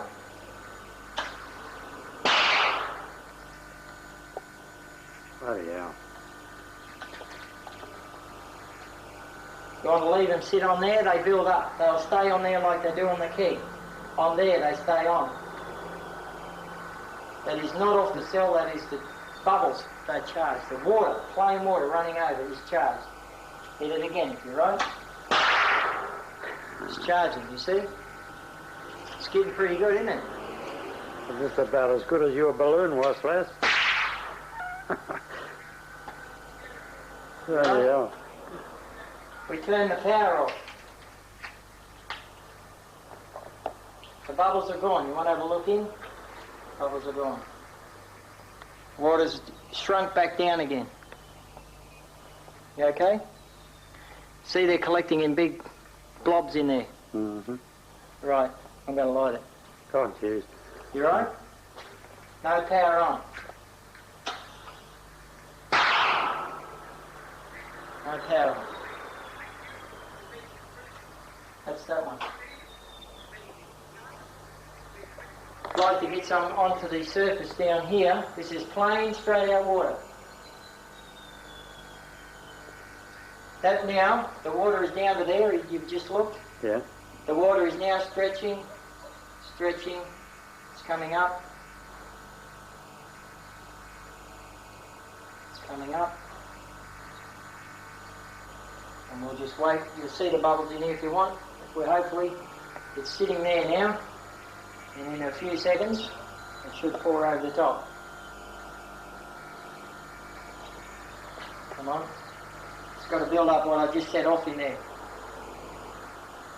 Here it comes.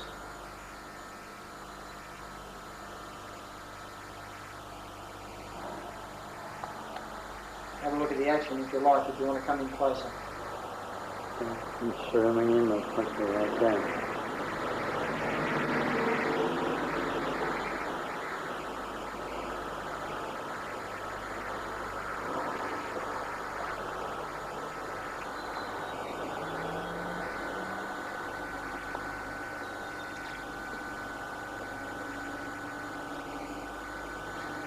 If you're wondering, this is dead plain water, and full from there to there is plates.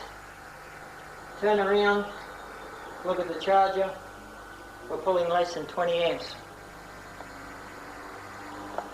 When I charge this up and leave it overnight, we will pull 2 or 4 amps only, and do better than that.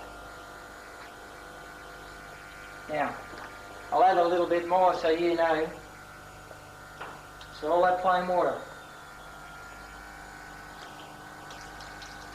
Let's see. Let them gurgle over the side. We'll try and get some down here to stay on there. It's on timber, that.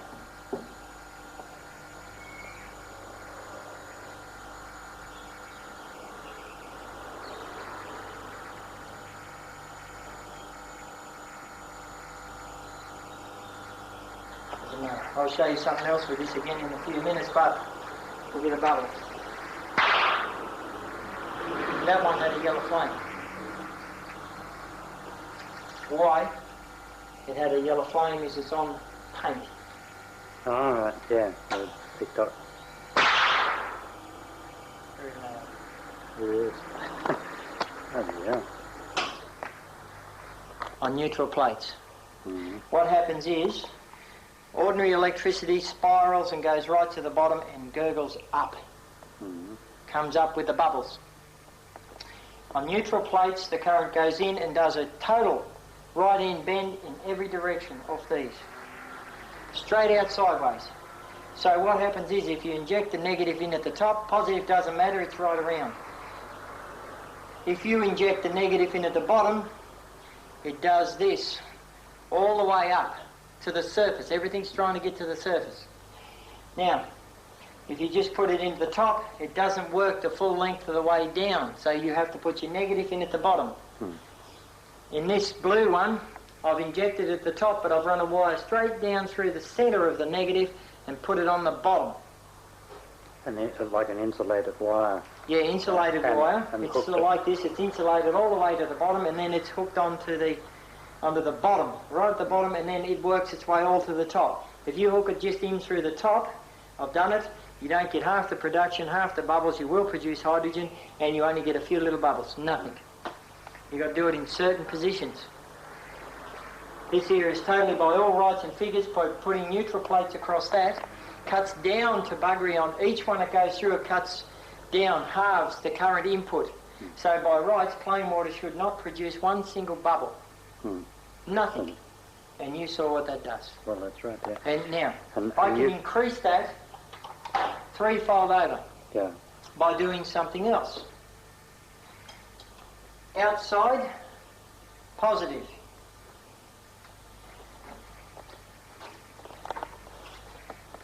The one we had connected to negative before, we will now hook up, very complicated, to positive. So the centre is positive. The outside is positive. Negative, you mean? Positive.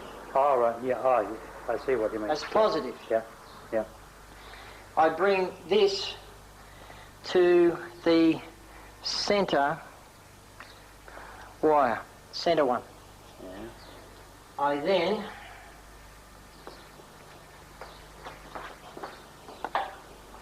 put negative to the centre of those tubes. You want to see 3 times the production off the same plates? Have a look.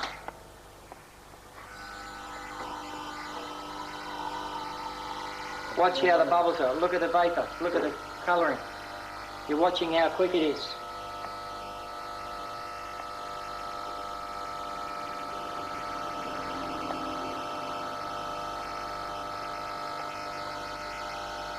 You got it?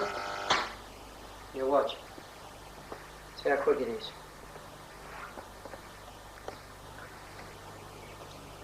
Let's just go into the centre. That is not the way I do it. That charges your water awful quick. Might have been a bit of a bad connection. You can add charge to it if you want. This is plain straight water.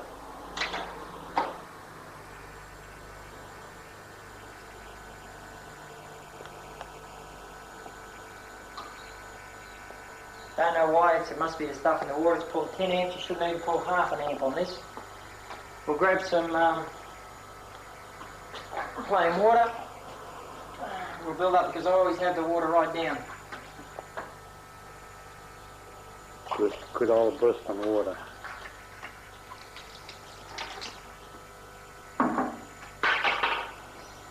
Want to see the same? This is the one that runs a car. Has not been charged or put on this morning. It's plain, straight water. Hasn't had anything in it yet. No charge, no nothing. I'll drink the water. You ought to know what the water was. Oh.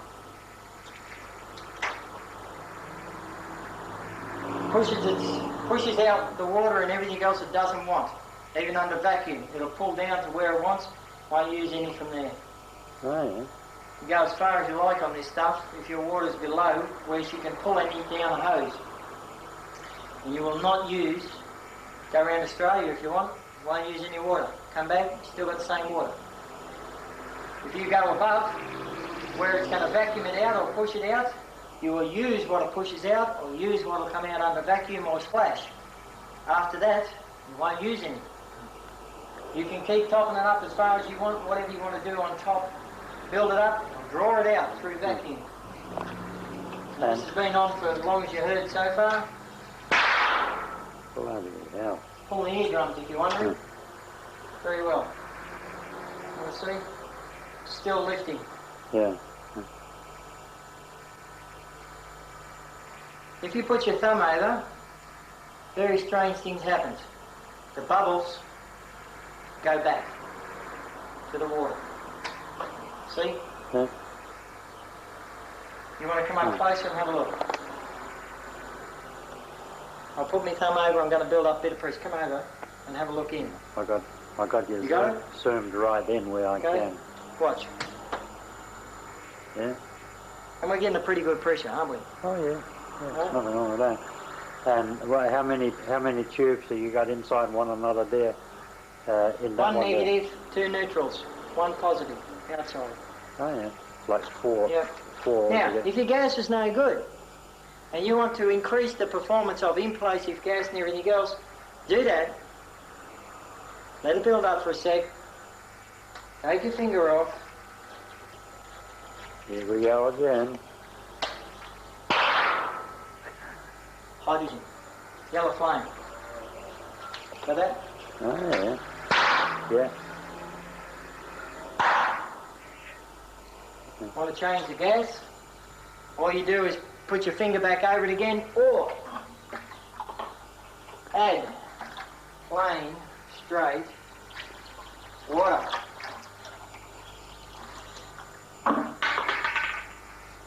Clear bubbles.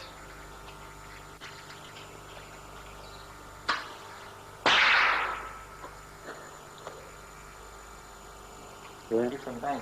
Different bang altogether, yeah? And wait your Different turn and bang. everything else. That's all you do. And that's 12 volt. 12 volt. 12 volt and 10 amps. 12 volt, 10 amps. Normally, without this pollutant, the cell is cold. Without the pollutants and everything else, I usually get half an amp on this, but this water's gone bad in the last couple of days. This cell here yesterday was pulling 25 amps. I let it settle overnight, it's got some of the pollutants out, it's now pulling 10. It'll leave till tomorrow, put some charge in, leave tomorrow. We will go down on plain water down to half an amp, and I'll put out the same gas but more potent. That is plain straight water, a few bubbles there, very, very, very potent. As soon as you get the minerals and shit, you've got a dirty water, you've got a hydrogen, you've got a yellow flame, you've got less bang, no air pull, you've got a pressure. You come to a plain water, clean, good plain water, clear bubble, clear everything else, very banging, very implosive ear pores. Anyway, I'll leave that. If I feed back this machine here, over amps. If I turn on, I can put 60 amps in and stay the same volts. That'll charge a battery if you want. I can go for a small bike battery right up to up to 5 batteries if you want. Yeah. Understand? You know what it's got? 10 amps. 10 volts on there. Yeah. 11 volts.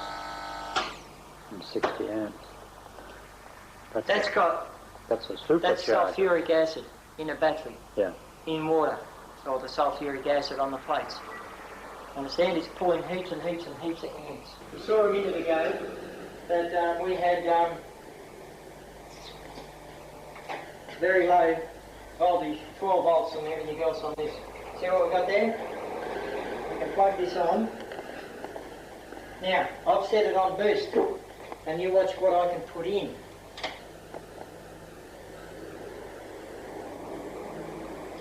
I can put in 55 volt. 55, 60 volts. Now, you want to see what I'm putting into the cell?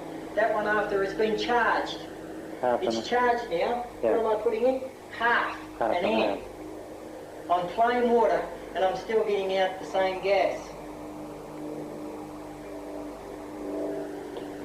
Now, if I come back,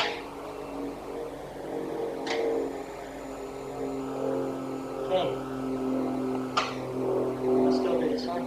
Yeah. I go to boost. I can put in less. This is a good machine. I can set it to anywhere I want. I've got it open so I can change things and get out whatever I want. We want to see, we can go over to this one again and put it on. We can put in voltage, whatever voltage you want. Go to boost. We can go to 54, 50 some volts. Same gas, same everything else.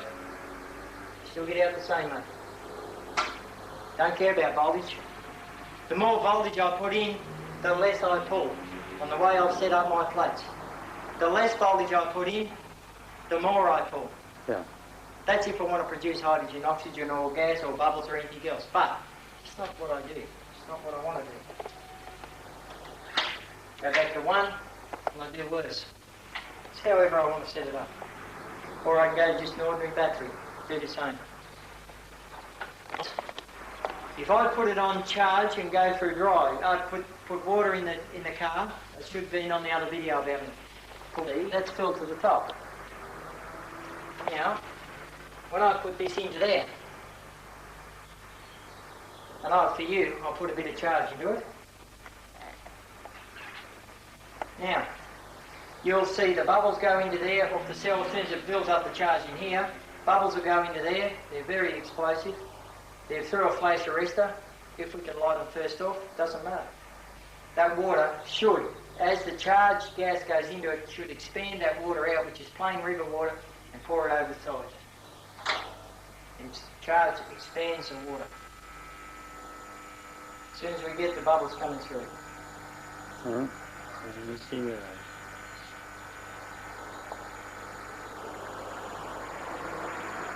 We'll see if they are lightable straight off.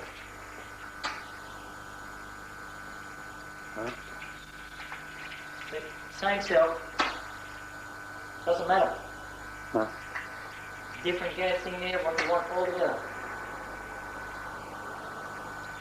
Straight through. You just lit this, we did nothing, just put the top on. But what's coming off there cannot be lit by. Now we're changing over to implosive gas. Watch the flame and the match. No, hang on, some of the other still.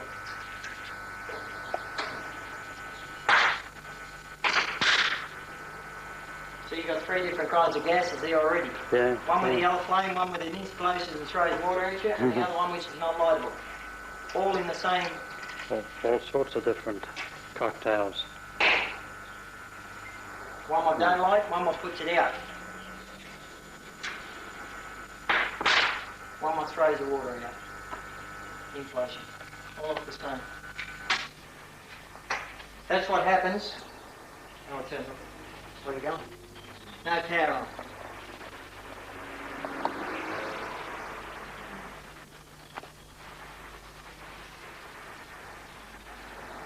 There's no pressure in that or anything else, it's still going.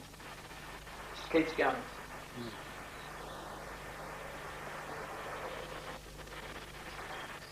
Funny thing about all this is, every one of these, with plain water, with the power turned off, has twice the bang gas with the power turned off as with the power on. Yeah, well, some of these are loud. With the power off. Yeah. More bang with the power off, with no power going into it. There's more banging. Now, what we do is you take this out. What we've got here is a pressure gauge. This pressure gauge, it's a vacuum and a pressure gauge, and what it's set at, I can't get it back up, it is 10 below north. Oh, yeah.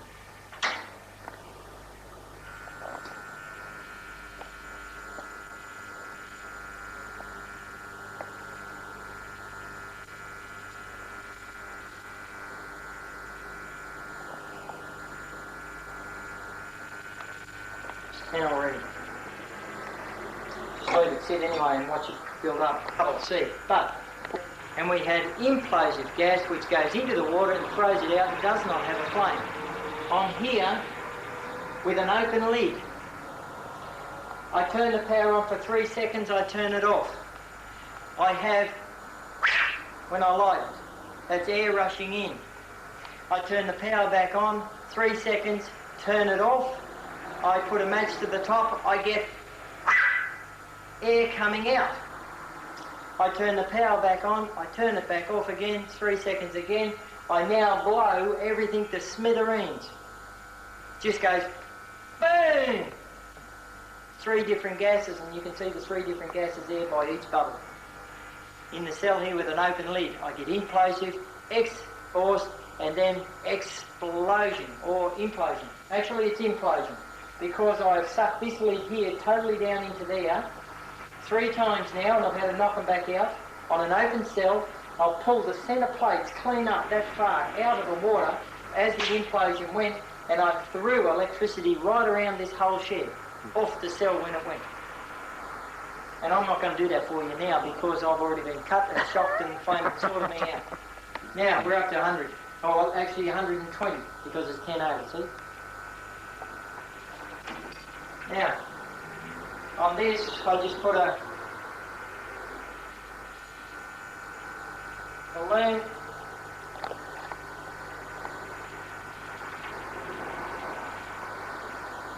I'm going to make sure it seals properly.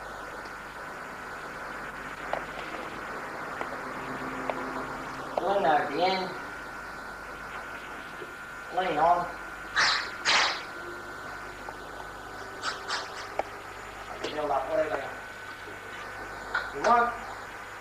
I know what they're going now.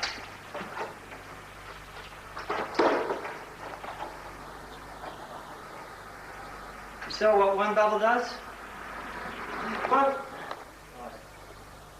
It's what you're on. It's very, very light gas. Now, to light this, I have to cover my hands because all my hairs and everything else totally non-existent afterwards. Actually, I'll get a bit of paper. Let's cut your stuff for a second. This balloon's going to do one of 3 things. One is it's going to implode and flame and turn the balloon inside out, and in-rushing air is going to take every hair off me or everything else. The second thing, that's if we got the implosive gas straight off.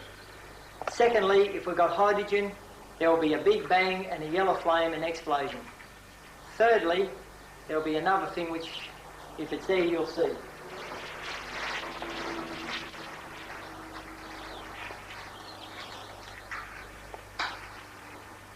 I can change the gas, 3 different gases I can get off that cell to do whatever I want.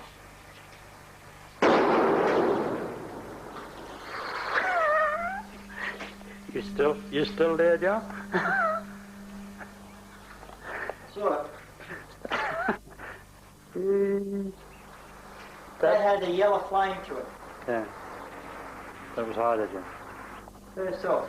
Second time I'll do it, if you pick it up on there, there's a very big shed, and every one of the sheets that's in the shed just shook. Oh, it rattled. Yeah. Yeah, right?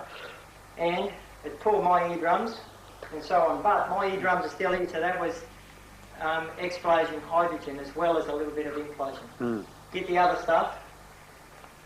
I don't even know where the balloon went. What colour was it, white? A white one there. Okay, what we got, this is what's left of the balloon, fragmented, and we've got a frequency in it which is hydrogen. That's a low negative wave. When you get the implosive, it is 100%. It's ripped. Yeah, it's the finest buggery. Yeah. Absolutely. Next time I blow up a balloon, you saw first off, I said before, first off, you get one gas. Second off, you get another gas. Third off, you get another gas. Yeah. So that's how it works. I don't know why. But when you get the gas what you want, you can test it by a balloon to see what you got. Yeah. But what you got now, you got to know what comes next. Yeah. And then you can draw that gas off. Yeah. If you don't want that gas, you put a balloon on, you blow it up, you can flame and get the next gas. Find out which, yeah. We'll do it again if you want. I think we'll save our eardrums.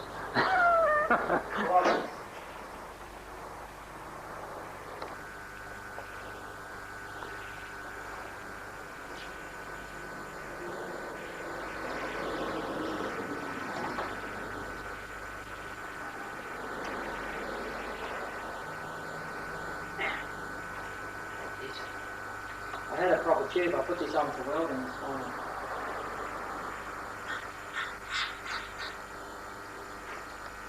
That'll do. Big enough. I know what gas I can get off. This just gives you a better degree.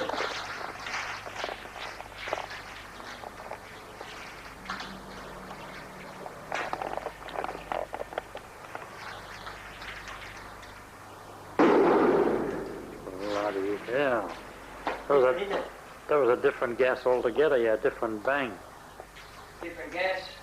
We have all the balloon here now this time. And this time we don't have virtually any frequency. Now the next gas I know what I've got, and I'm not going to light one of them. No. Because the next one we'll turn the balloon inside out, fragment to 1,000,000 pieces and flame and pull our eardrums, and I've done it, I've smashed these lights before, so I can pull them out of the roof. Yeah, forget it. Yeah. And these in the inside of the balloon are dry.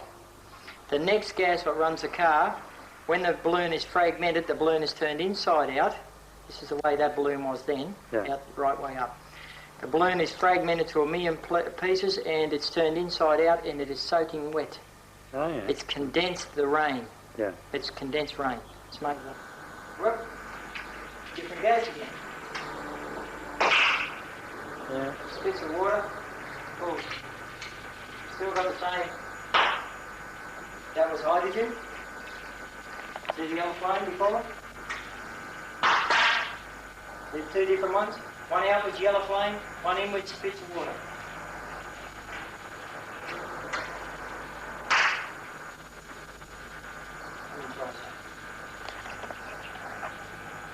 I think. Change it.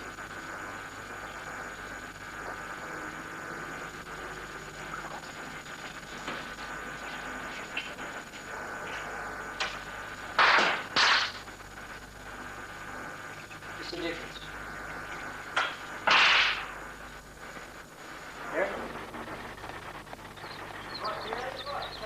Aye?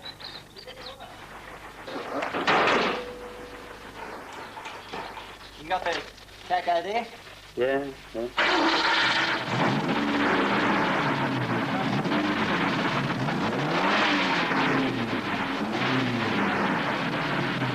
You don't want to come back. Look at this. Look. Man, I can't even touch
Huh?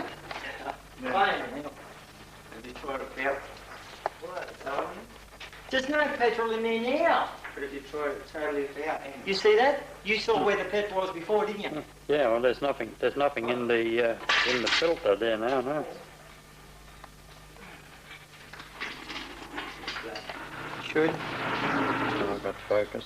Can I see the fuel in Yeah, there? you can see the fuel. I can see it. Yeah, the fuel is back in there again, yeah. So, The cell, if you got the sound going, what the cell does is when you hook it up and the cell starts to cut in, and if you do have fuel on there, carburetor fights the running power till she does it. You can't get it on air and petrol down under 500, as you know. Now the thing is down onto idle, you know, and she drives the petrol clean back down the line and back to the tank, and you won't have nothing in your bowls or carby or anything else, and that's how, so you know what you got. You know what you haven't got. So, why is it doing that? The gas is trying to take over and drive the fuel out.